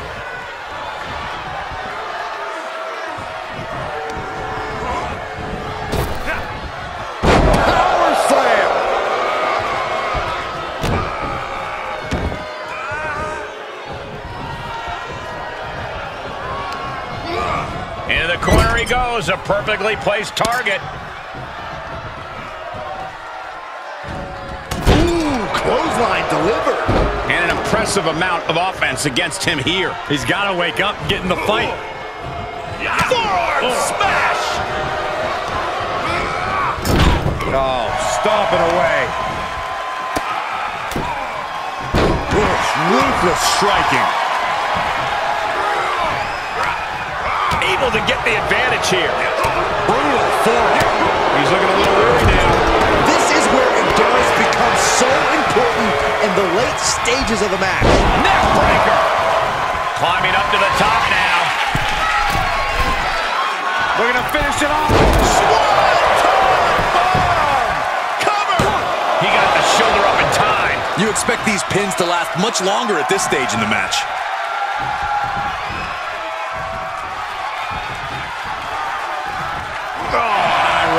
That's not right, but effective. Inverted atomic drop. Ooh. Neck breaker excellently executed. And look at this now. Yes, applying the submission hold. There it is. It's not embarrassing to tap out. He'll save your career. But his will to win is simply too strong. There will be no tap out. He is in big, big trouble, desperately climbing toward the rope. He is in trouble here. You can feel the desperation. Great use of power to escape. High rake. That's not right, but effective. He is efficient and dangerous with his offense thus far. Yeah, and he's showing no signs of ending this assault. He is revving up the engine. He's not going to let anything... Yes, he didn't come here to watch him boast in time.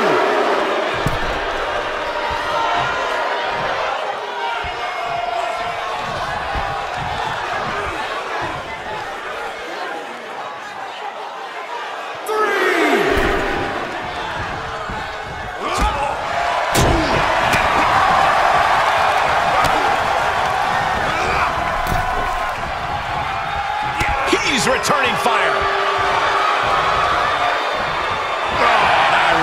That's not right, but effective. This match's brutality starting to show on him. Well, all things considered, Cole, it's not a bad condition to be in at this point in the match. He's looking completely lost as he finds his footing.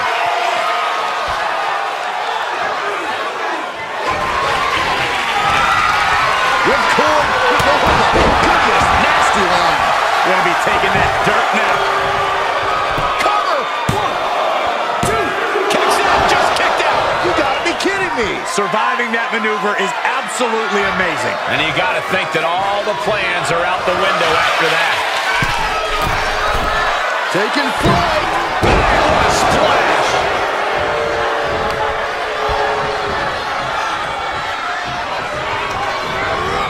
Put into the corner now.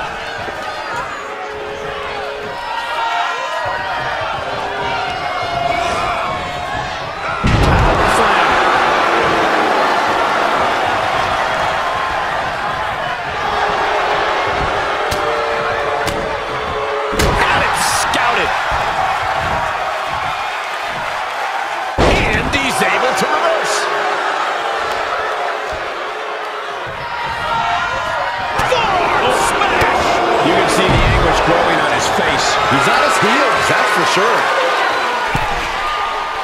Taking flight. Whoa, what a landing. And that was a collision you don't want to be on the receiving end of. Came down like a wrecking ball on a cinder block. He's in, under the ropes. Looks like he has his finger on the trigger now. Ripcord. Will he be able to capitalize? There's two. And the victory.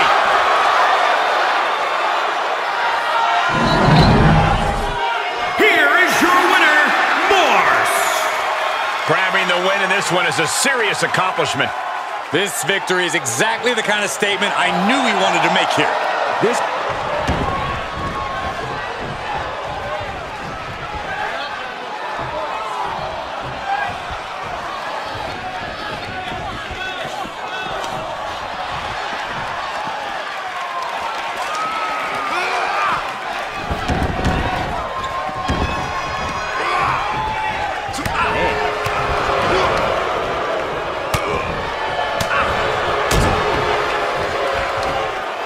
Two-handed choke slam. Jaw-shattering boot.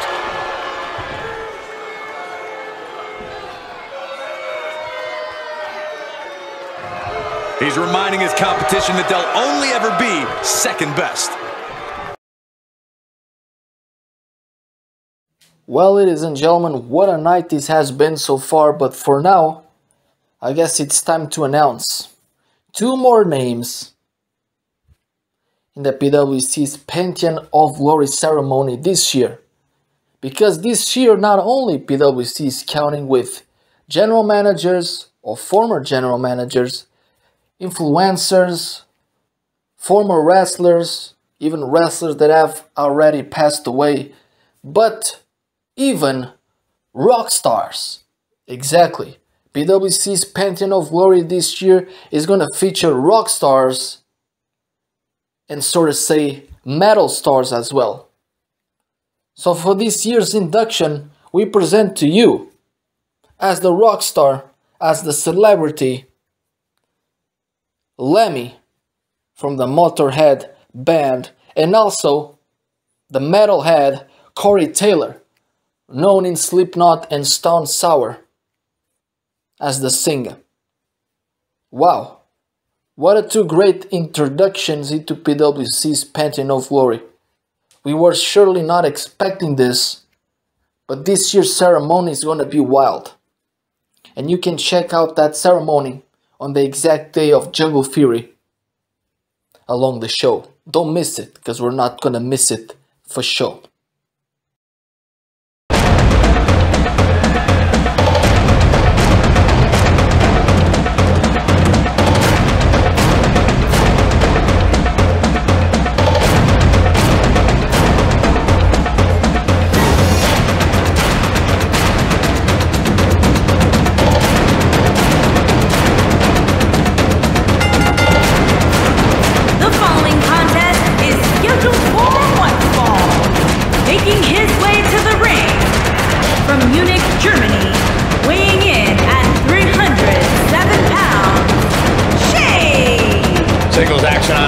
Sounds like this arena is more than ready to kick this one off. So is social media, Michael. The opening bell hasn't even rung, and yet both these superstars are already trending. From where I sit, he certainly seems more focused than perhaps I've ever seen him. He's got one tall task ahead of him here, that's for sure.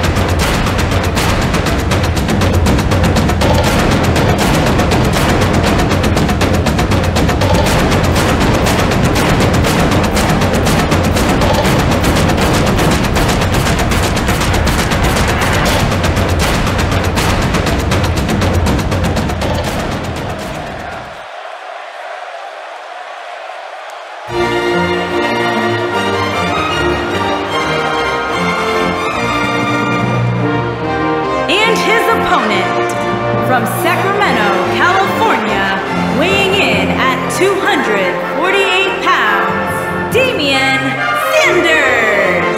There is an absolutely big fight feel in the arena tonight for this one. Yeah, and judging from the vibe here currently, it seems to me like this is the one this sold-out crowd came to see. What about you, Byron? He obviously looks good physically, but do you think he's mentally prepared for tonight's match? If he's not, we're going to find out very early on. Guys have a way of smelling intimidation and taking advantage of it. If your head's not at 100%, you're in big trouble. It's that simple.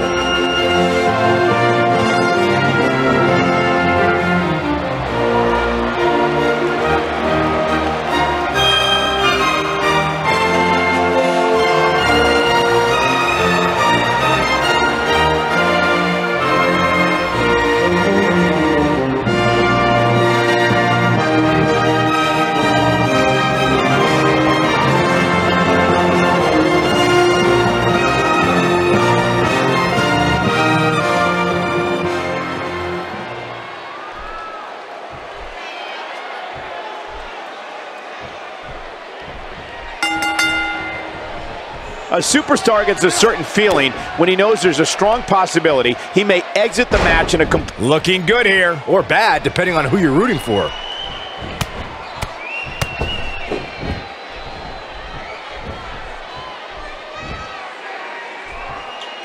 On a game-changing powerbomb. He might have it. Uh-oh, the fall-away slam. There may be no coming back from that slam, Cole. In your opinion, what is Shade thinking about at this point?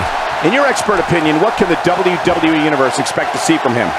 You know, and he lands the slam. This might be the opportunity he needed. Can he end it quickly? 1, 2. Kick out at the last moment. He's got some more fight in him, guys.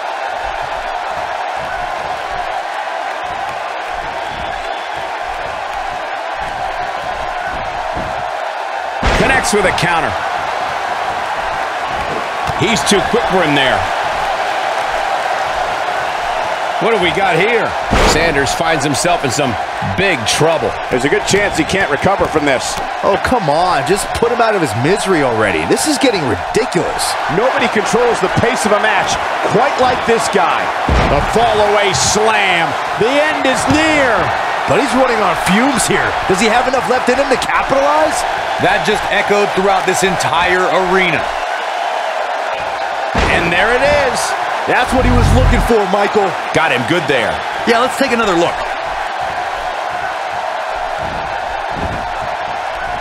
And this has got to be it. 2, 3. He got the job done. This one's over.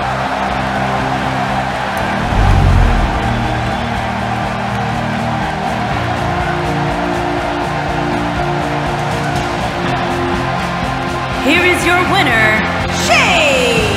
And there's your winner, ladies and gentlemen. Ladies and gentlemen, welcome back to PWC. What a show this has been so far, and we are just 1 week away from the greatest pay-per-view of the year, PWC's pay-per-view Jungle Fury Running. And that pay-per-view is gonna feature at least 3 or 4 songs, but most of those songs will be only revealed next week, thanks to Tyson Kidd's order. But we can already talk about the first official song for Jungle Fury. It is called Welcome to the Jungle by Guns N' Roses. What about this? Welcome to the jungle, we got funny games. You can stream that already on platforms. We are the people that can find whatever you may need. If you got some money, honey, we got your disease in the jungle. Welcome to the jungle, what you bring me to ya? Sha-na-na-na-na-na-na-na-na-na, knees. Ah, you're gonna watch you bleed. Well, and let's move on with the show. Because right now we're gonna have a three-way dance match, a triple threat match involving 3 of the members on that triple threat tag team match for the tag team belts of the women's division next week. So right now we're gonna have Abaddon facing Wednesday Addams and Dutami in the 3-way match. So don't forget to check out next week at Jungle Fury the triple threat match for the women's tag team belts. Okay, don't miss that because we're not gonna miss for sure. As you can see on the match card right now, it's gonna be Tekla and Utami Ayashishita versus Wednesday Addams and Enid Sinclair, and of course the 2 cult members and the women's tag team champions Abaddon and Lilith. Don't miss this next week at Jungle Fury.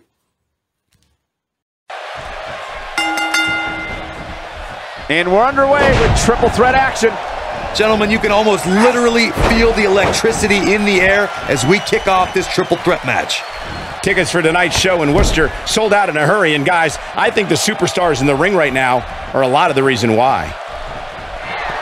Oh my, what a double team move.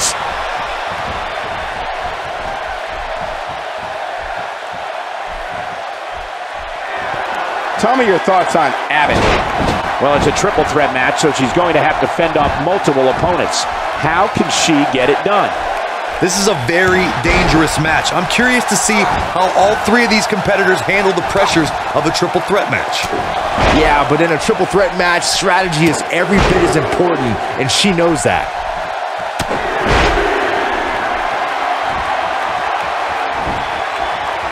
Well, moves like that at this stage are not to win any match.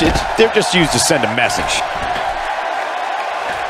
Hatcher on the defensive. She might want to think about taking a breather and letting the other 2 women go at it for a while. Man, you never like to see somebody as loyal as she's proven to be take such a beating. Oh, and there's the mist.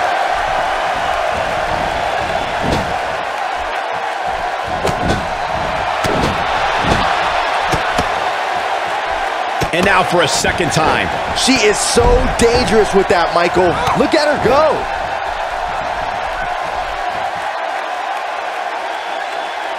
She's looking at it.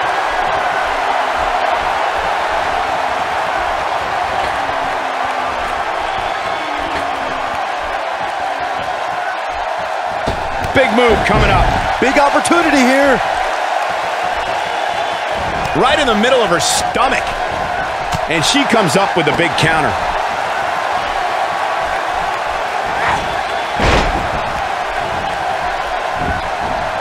Nobody home for that one. No kidding. There weren't even any lights on. Oh, and she has an answer for that one. And she's driven to the mat hard. Adams appearing uneasy here. She's got to be careful this doesn't turn into a 2-on-1 assault. Yeah, but I wouldn't count her out yet. Any one of these 3 women can win this match. Guys, she competes with a certain boldness that I can't help but admire. I truly hope we see more of that here tonight.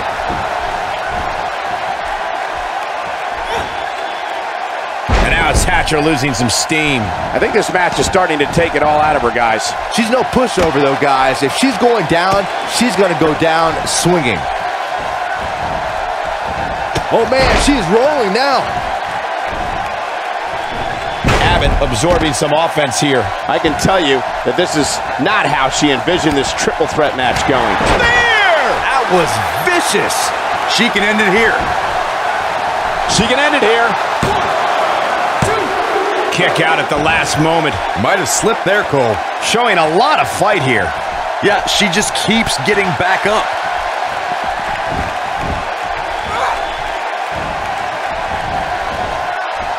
Connects with a counter.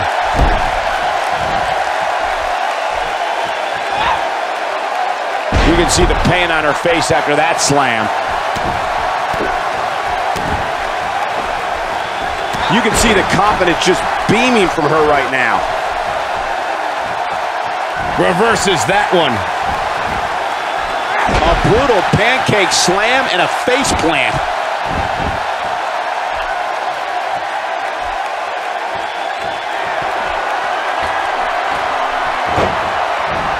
Guys, when you have as trained an eye as I do, you get to a point where you can see the finisher coming before it actually comes. And let me tip you off to something here. It's coming, and it's coming very soon. Ouch, good luck sitting down tomorrow after that atomic drop. She's got the shoulders down. She's looking to get out of here with a win early. She's still in this one. And it's reversed. Oh, and it's a reversal. Nope, reverses it. The circumstances are looking dire for Abbott. She may not even know where she is, leaving her incredibly vulnerable here in this triple threat match. Given the awful condition she appears to be in right now, expecting her to execute a third finisher here tonight would just be plain foolish. And as we all know, she's normally such a loyal competitor, but I'm not so sure that all that loyalty is going to help her here.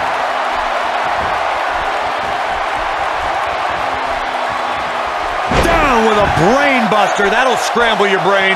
Got all of that one, that's for sure. Can she do it here? 1, 2. I think that kick out surprised everyone. Very nice.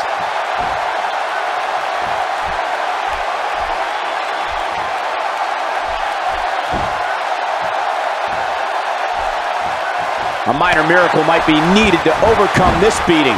She wants to finish this.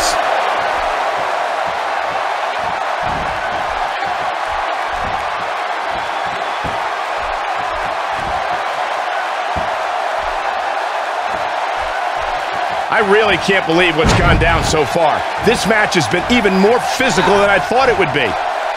Adams has taken a lot of damage. I'm not sure how much more he can take. How much longer can she go in this triple threat match? She's in tough shape here, guys. Oh, driver! Now, she just needs to finish her off. She looks for it once again. Huge move right there. Now it's time to capitalize. And this has got to be it. 2! The cover, and this one's history. What a win.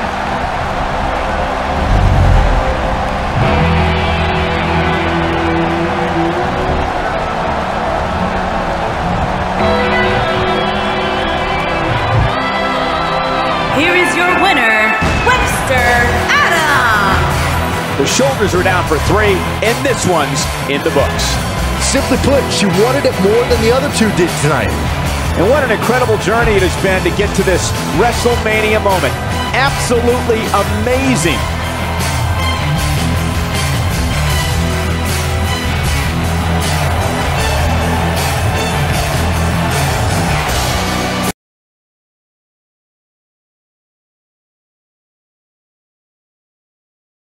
Ladies and gentlemen, welcome back to PWC. We're here in the broadcast table and we're gonna take advantage of this moment to inform you about another huge news. Because at PWC's Jungle Fury pay-per-view next week, we're gonna broadcast one match on screen. And I know this may sound awful, but it is a match concerning Bray Wyatt, who of course, unfortunately, is not anymore between us. And you can say that this match is some kind of tribute to what he has done on the wrestling business. I guess there is no problem on saying this because Bray is not here anymore. But initially the plans were to make a feud between Bray Wyatt and Sting in order to schedule a dream match at Jungle Fury. Of course, unfortunately, that match never happened. That feud never started because Bray Wyatt passed away. But we got a rehearsal of that match way before the feud even started. So at Jungle Fury, in tribute of Bray Wyatt, we're gonna broadcast that rehearsal match between Sting and Bray Wyatt, a match that they have rehearsed in our studios where we prepare the matches for the pay-per-views. So don't miss this next week. Our last words, our last tribute to Bray Wyatt. Don't miss it, please.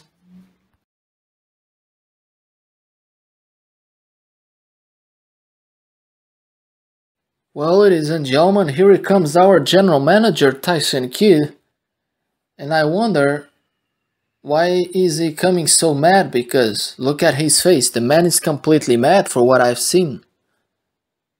Cut my music, cut my music. This has been such an exhausted night, to say the least. And it even became more exhausted when the motorcycle gangsters invade my office asking about their championship match at Jungle Fury. Where is our match for the tag belt? Which ones are we gonna face? What's going on with our match? Was it scrapped? Blah blah blah blah blah blah. No, motorcycle gangsters, it was not scrapped. But actually, taking into consideration what you told me a couple of weeks ago, and I'm not gonna lie, I have absolutely nothing against you, and to be honest, when you said that, you were right. A couple of weeks ago you said that you have defeated pretty much the entire team roster that we have on the back, and there is no team left to fight you. For some reason at Shockwave, Young Bucks came to PWC. Initially they were not here. Now they have got their opportunity, so there is no more teams on the back. And this is why I came up with an idea that I've never done before.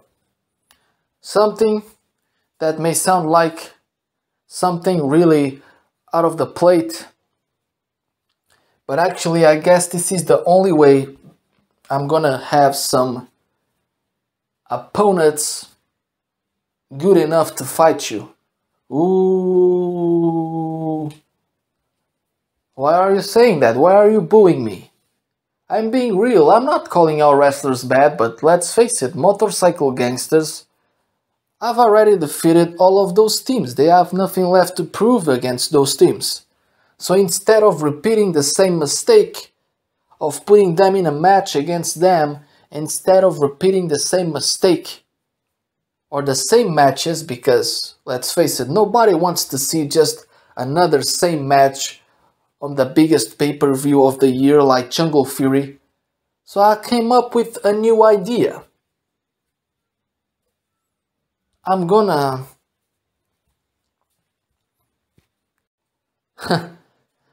draw here two names that have absolutely nothing to do with each other.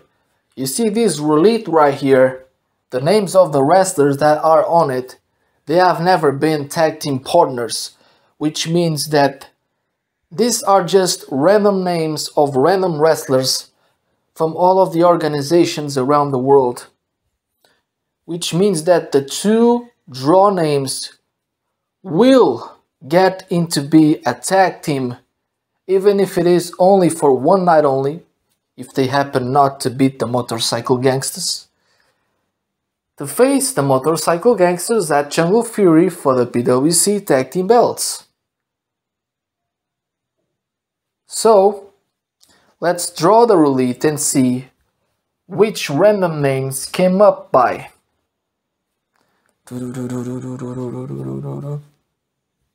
So Joseph, who is the first one? Oh no, oh no. This guy is tough. Bill Goldberg. What? Bill Goldberg is the first draw. The first draw name out of that roulette. Oh my goodness. Bill Goldberg? But who's gonna tag up with Bill Goldberg? And here comes Bill Goldberg. Well,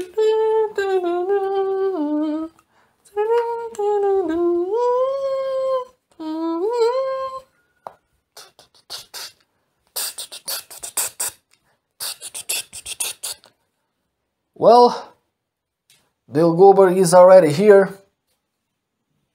Who would be the second name? Draw the roulette, Joseph.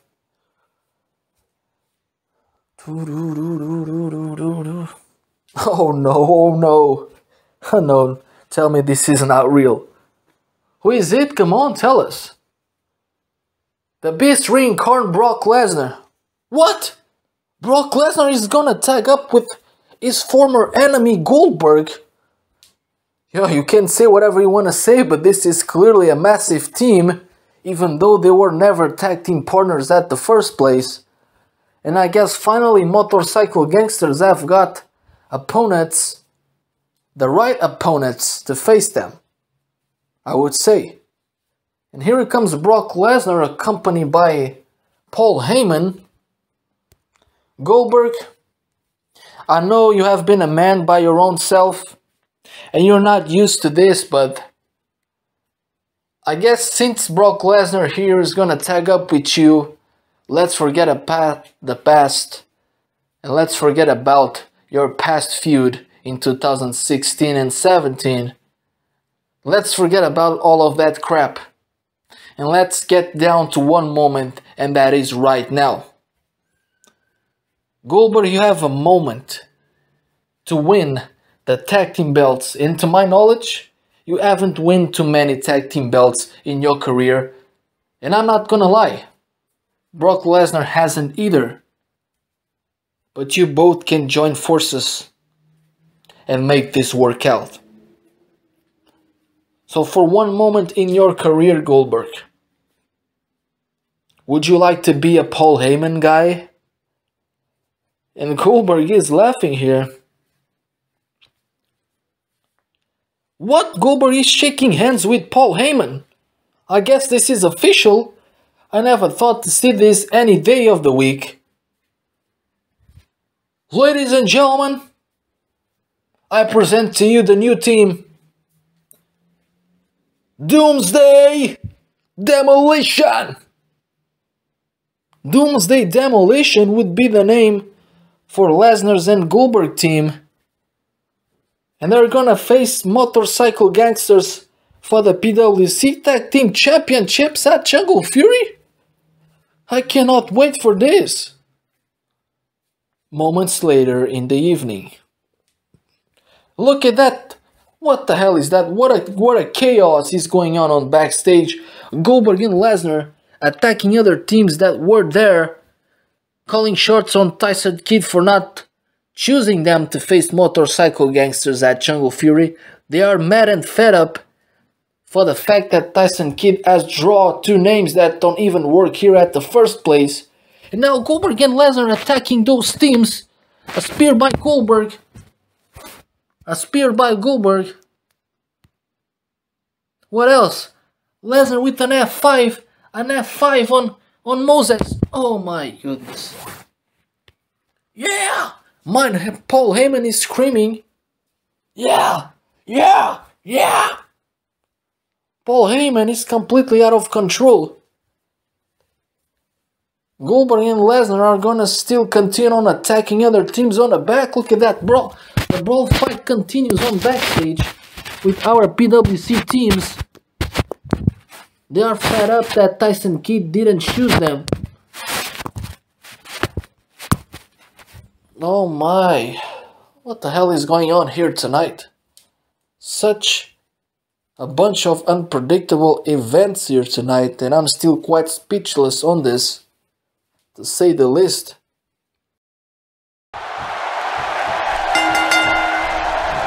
And here we go. This tag team match is going to be heated, to say the least. And whichever team wins this match here tonight can absolutely make an argument for being one of WWE's top teams.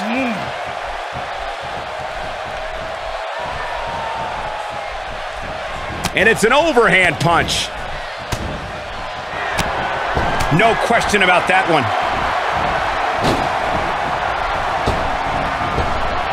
What a clothesline.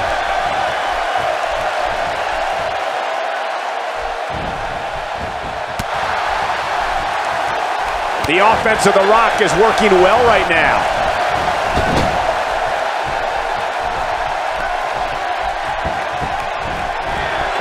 Teamwork at its best.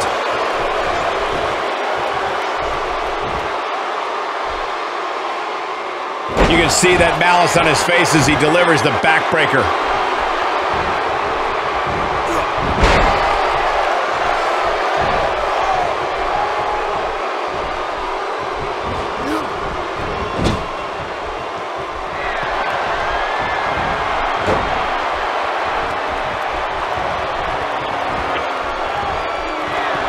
That's a great example of teamwork right there. This is the type of attack that just wears down an opponent. Oh, I think this man means business.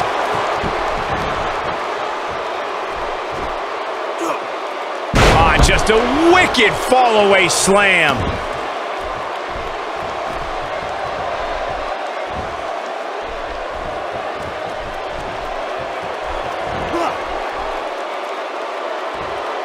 Ooh, there's the breaker.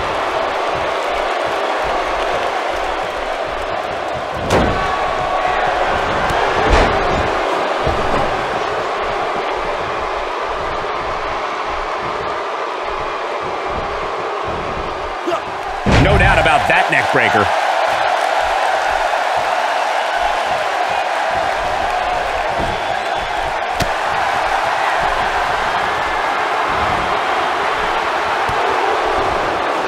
Look at this. He's going back to an old friend with that one.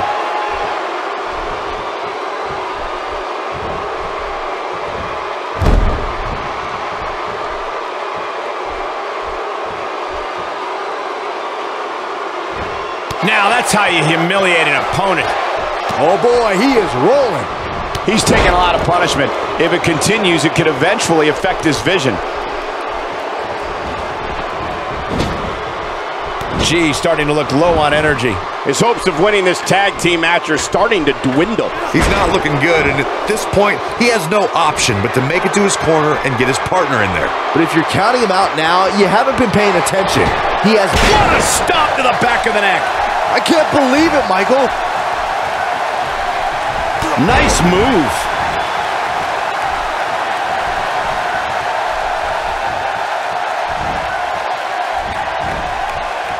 And he gets him with the counter.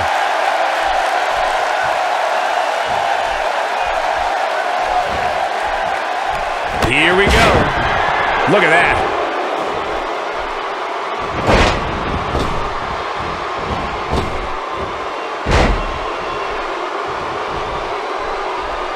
He's not getting up. You can't like his chances right now.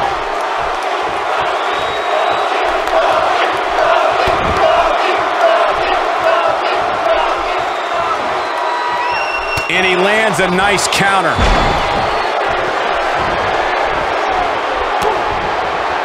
He's in a little bit of trouble now.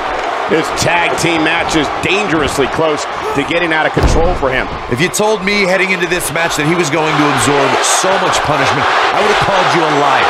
Especially you, Saxton. But then again, I never believe anything that comes out of your mouth. Unfortunately, all this is doing is proving that loyalty, while admirable, can do very little for you once the bell rings. And it's The Rock with the reversal. And now The Rock is starting to take control.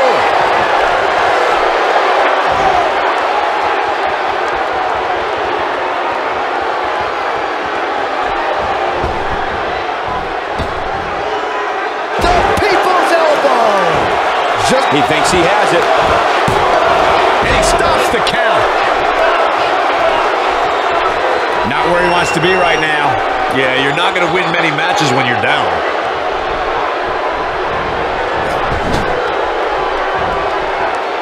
Uh-oh. I'm afraid to think what's going to happen next. Incoming. He's in a tough spot here, Corey. And if he doesn't get up, it's going to get a lot tougher.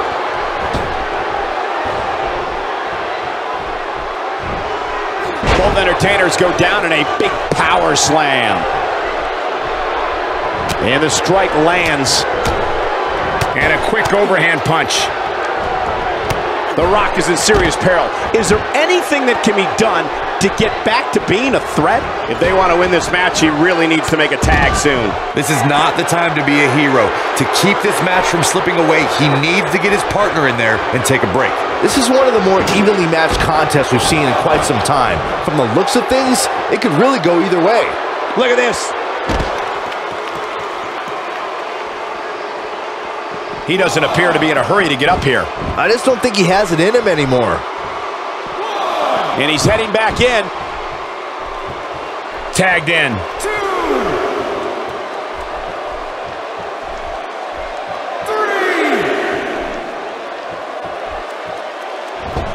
3. The tag team scene here in WWE is undergoing a bit of a renaissance, and it's because of action like this. Takes him down in a major way, too. The Rock turns it around.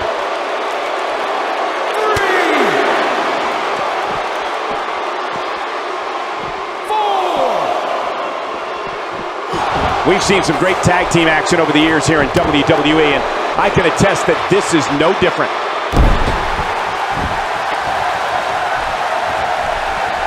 Oh, God, that was hitting the nail right on the head. If he takes many more of those, he's going to get lit up like a Christmas tree. Ain't no stopping him now.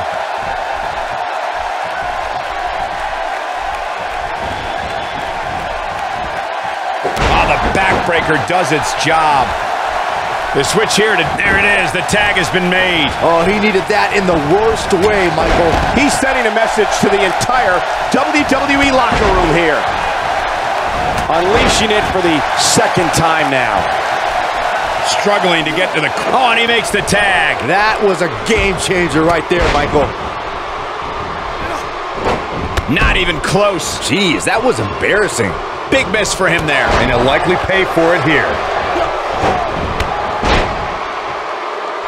He has him right where he wants him. He's fighting back here. I expected nothing less, Cole. Not so fast.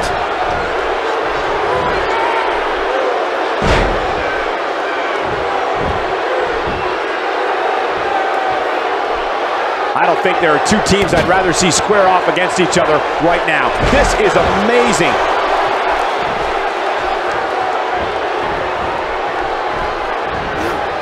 Connects with a counter.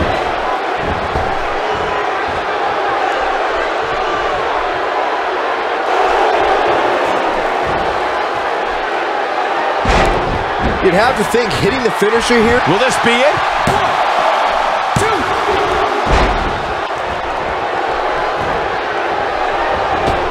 2. Well, man, he's going off here. I don't know if this is by design or if he just lost his mind. He is a one-man gang in there.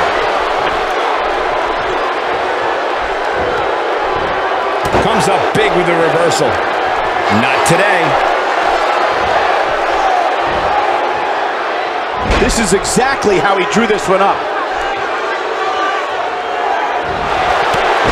Oh, man! Wow, I'm just as surprised as you guys are. Looking for the exclamation point. His signature slam. That has got to be it. That slam just brought this entire arena to its feet. Yeah, if he hits this, the match is over.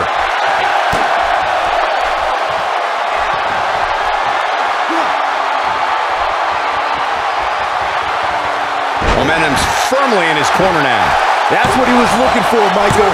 Nobody can sustain a drop like that, Michael.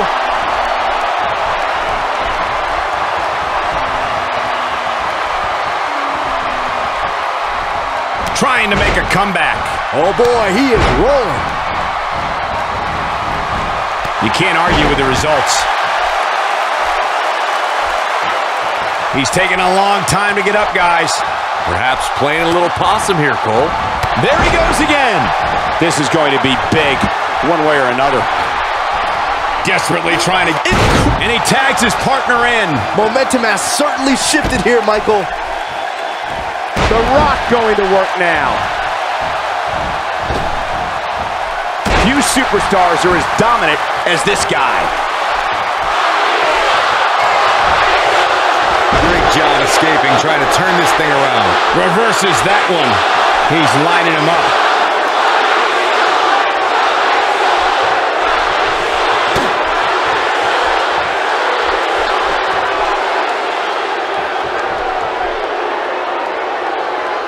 Here we go a second time.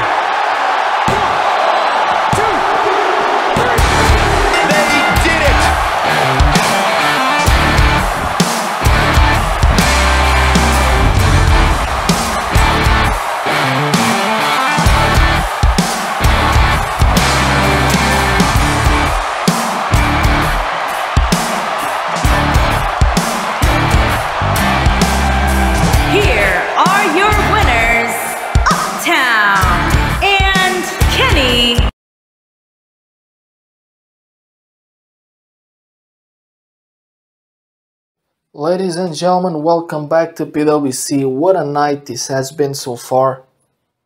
And PWC, it's almost getting to its final minutes of the evening because the second hour is almost coming into an end.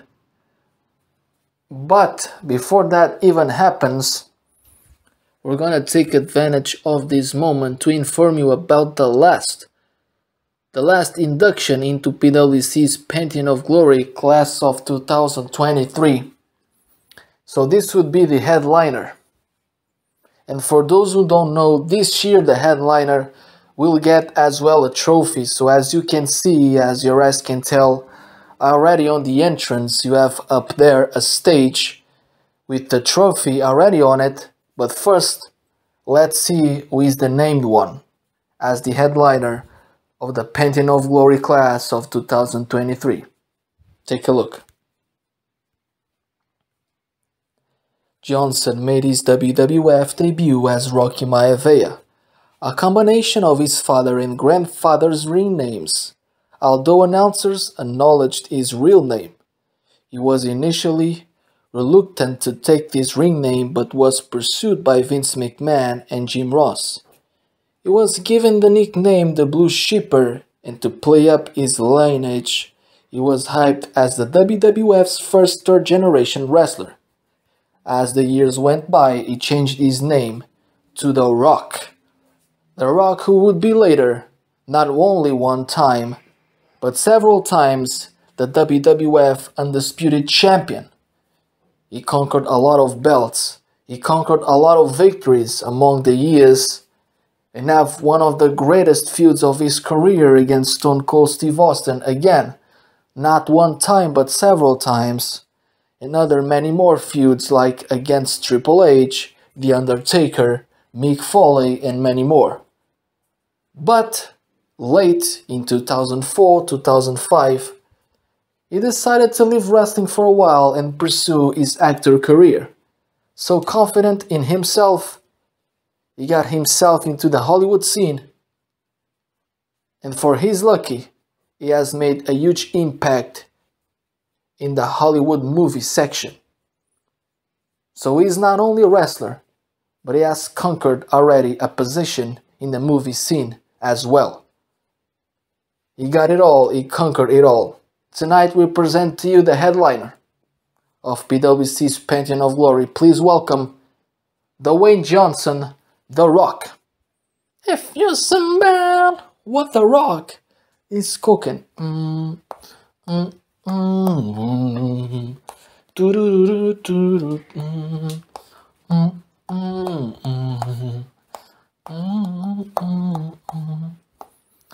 Thank you so much, thank you. It is a pleasure to be here tonight, not only as an induction of this Pantheon of Glory ceremony, but besides being the headliner, also receiving this beautiful trophy. And last year, it is crazy to know that last year I finally got to conquer one of the most long-awaited matches on my career, besides the Stone Cold match. That was probably one of the toughest ones. Stone Cold is a tough SOB. Besides Triple H, besides Mick Foley, names like Ric Flair, like Batista, and so go on. Those guys were incredible on this ring, but last year I got to face my family member Roman Reigns. Yeah! And he was actually on this very ring at Jungle Fury, fighting for the WWE title, Universal title at the time. A moment that all of you so craved for a couple of years to see me on this ring against my family member Roman Reigns. And this year I just happened to have probably what was my last match. I don't know. I'm not retired. I'm still up to have more matches on the way here on PWC. But another guy, and this guy really thinks he's the man. He really thinks he's the guy to try to mess up with real names and real big names like mine. Uthred, he got himself into such a bad fight because that shockwave, his ass was completely broken. I beat the hell up of that candy ass. And so tonight, it is such a pleasure to receive this trophy and be considered. Oh, look at that! Uthred attacking the Rock from the back, screwing up this ceremony. No, no, don't you tell me he's gonna do that. He's gonna break the trophy in the Rock's head. No, no! Oh my goodness. He broke the trophy in the Rock's head. And now he's grabbing the Rock by the neck. This is not over yet. He's attacking the Rock from backstage. The cameras are following this too. You thought I was done with you? Son of a bitch. You thought I was... Oh my goodness. Really attacking the Rock here. And can somebody stop this, please? Look at that. Oh my goodness. Uthred is... The Rock's face is covered in blood already. Now they are outside of the building in a parking lot. What the hell is that? What the hell is that? What the hell is that? Uthred is gonna... What the hell is gonna send the Rock's body from the top of the bridge to the sea? No, no, no, no, no, no, no, no! The Rock has fallen into the sea from the top of the bridge outside of the building. Uthred, what the hell? What the hell is going on in Uthred's mind? I think he should consult a doctor at least. Is that guy even well mentally? The Rock, is the Rock still alive either? The Rock has fallen from the bridge into the sea. Or a river, or whatever the hell that is. And Uthred is at the top of the bridge, looking at the camera. Come up here, come up here. The Rock, if you're still alive, because I don't hope so. Jungle Fury, I want a rematch. If you happen to be alive, because I doubt so, but I guess I couldn't control my frustrations when I did decide to send your body up into the river. But if for some miracle you happen to be still alive, Jungle Fury, I want not only a rematch, I want the best of the best, I want the best stipulation out there. And in my mind, I think there is only a way to finish this feud once and for all. How can you manipulate the masses, The Rock? Everybody knew that initially, The Rock, you are not the babyface. You were not the babyface. You were the reason why I decided to go after you. Everybody knows it. The weeks that led up to Shockwave, everybody saw you were the bad guy on this, not me. Now you got up on the stage, taking advantage of the moment that you have received that trophy from the Pantheon of Glory to manipulate the masses and making them think that you were the good guy on that feud. Initially, that's not what they thought. Now you take advantage of such a fancy moment of receiving a trophy to turn these people's minds around. This is not how it goes for me. So at Shockwave, I'll see you, but I'll see you in a very special type of match. Let's see who is the toughest SOB here. Iron Man.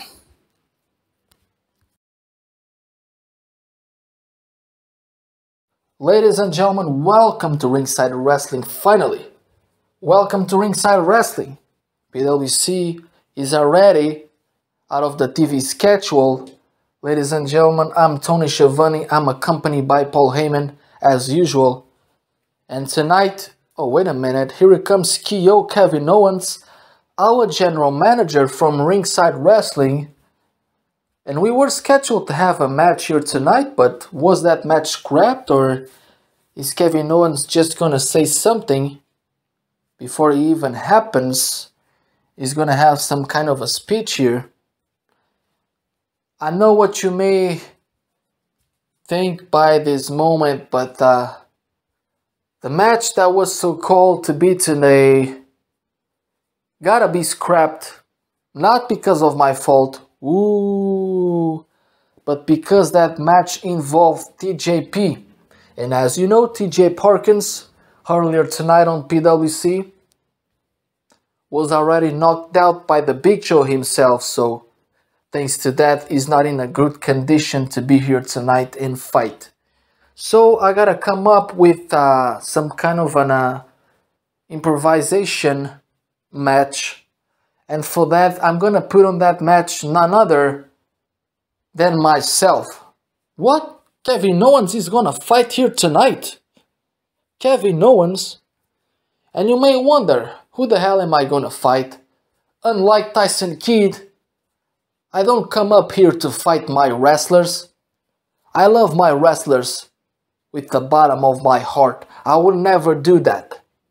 So you may wonder, if I'm putting myself on a match, and if I refuse to wrestle my wrestlers, who the hell am I gonna face? Well, since apparently I've started this war with PWC, Tyson Kidd, Big Show, and so go on, there is no problem if I called out a PWC member to fight me here tonight. Yeah! Because if I've been on PWC, I guess there is no problem on seeing a PWC wrestler here.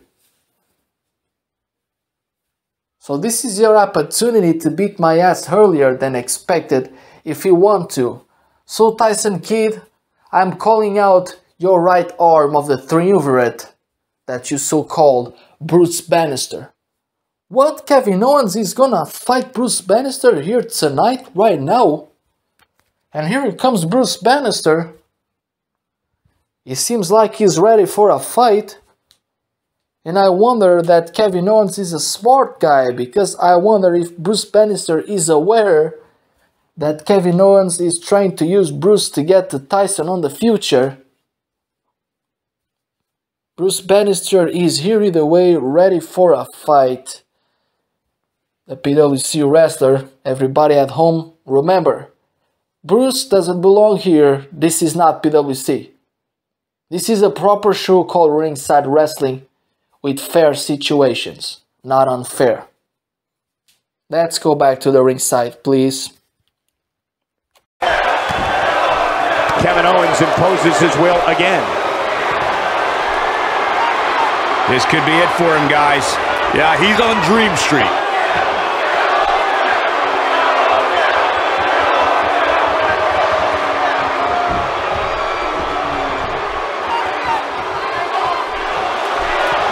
Owens has him hooked up.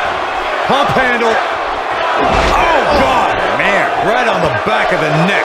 That's how you put an exclamation point on the end of a match, guys. Kevin Owens setting it up.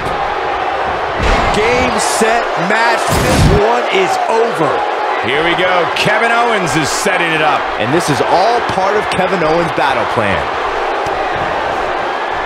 Kevin Owens setting it up. Pop-up powerbomb. Shoulders down. This could be it.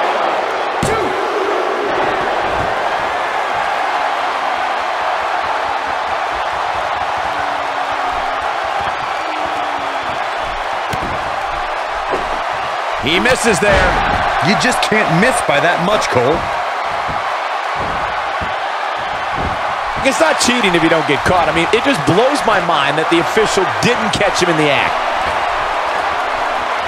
Look at this. He's going for it all. The unfortunate reality is he might not get up. Look out! He's not looking good here, Byron. No, he's got to get up, and he's got to get up now.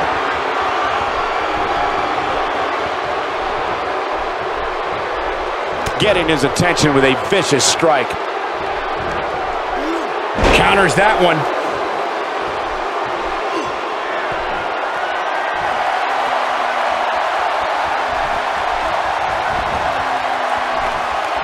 What great action we've had in this match. Man, Kevin Owens, what offense. And the knee delivers. Ain't no stopping him now. Big miss for him there. And he'll likely pay for it here.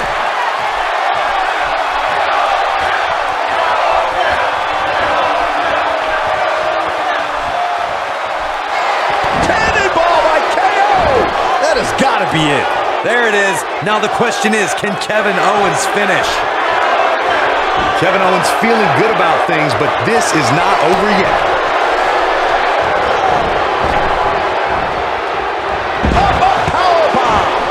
He's going for the pin.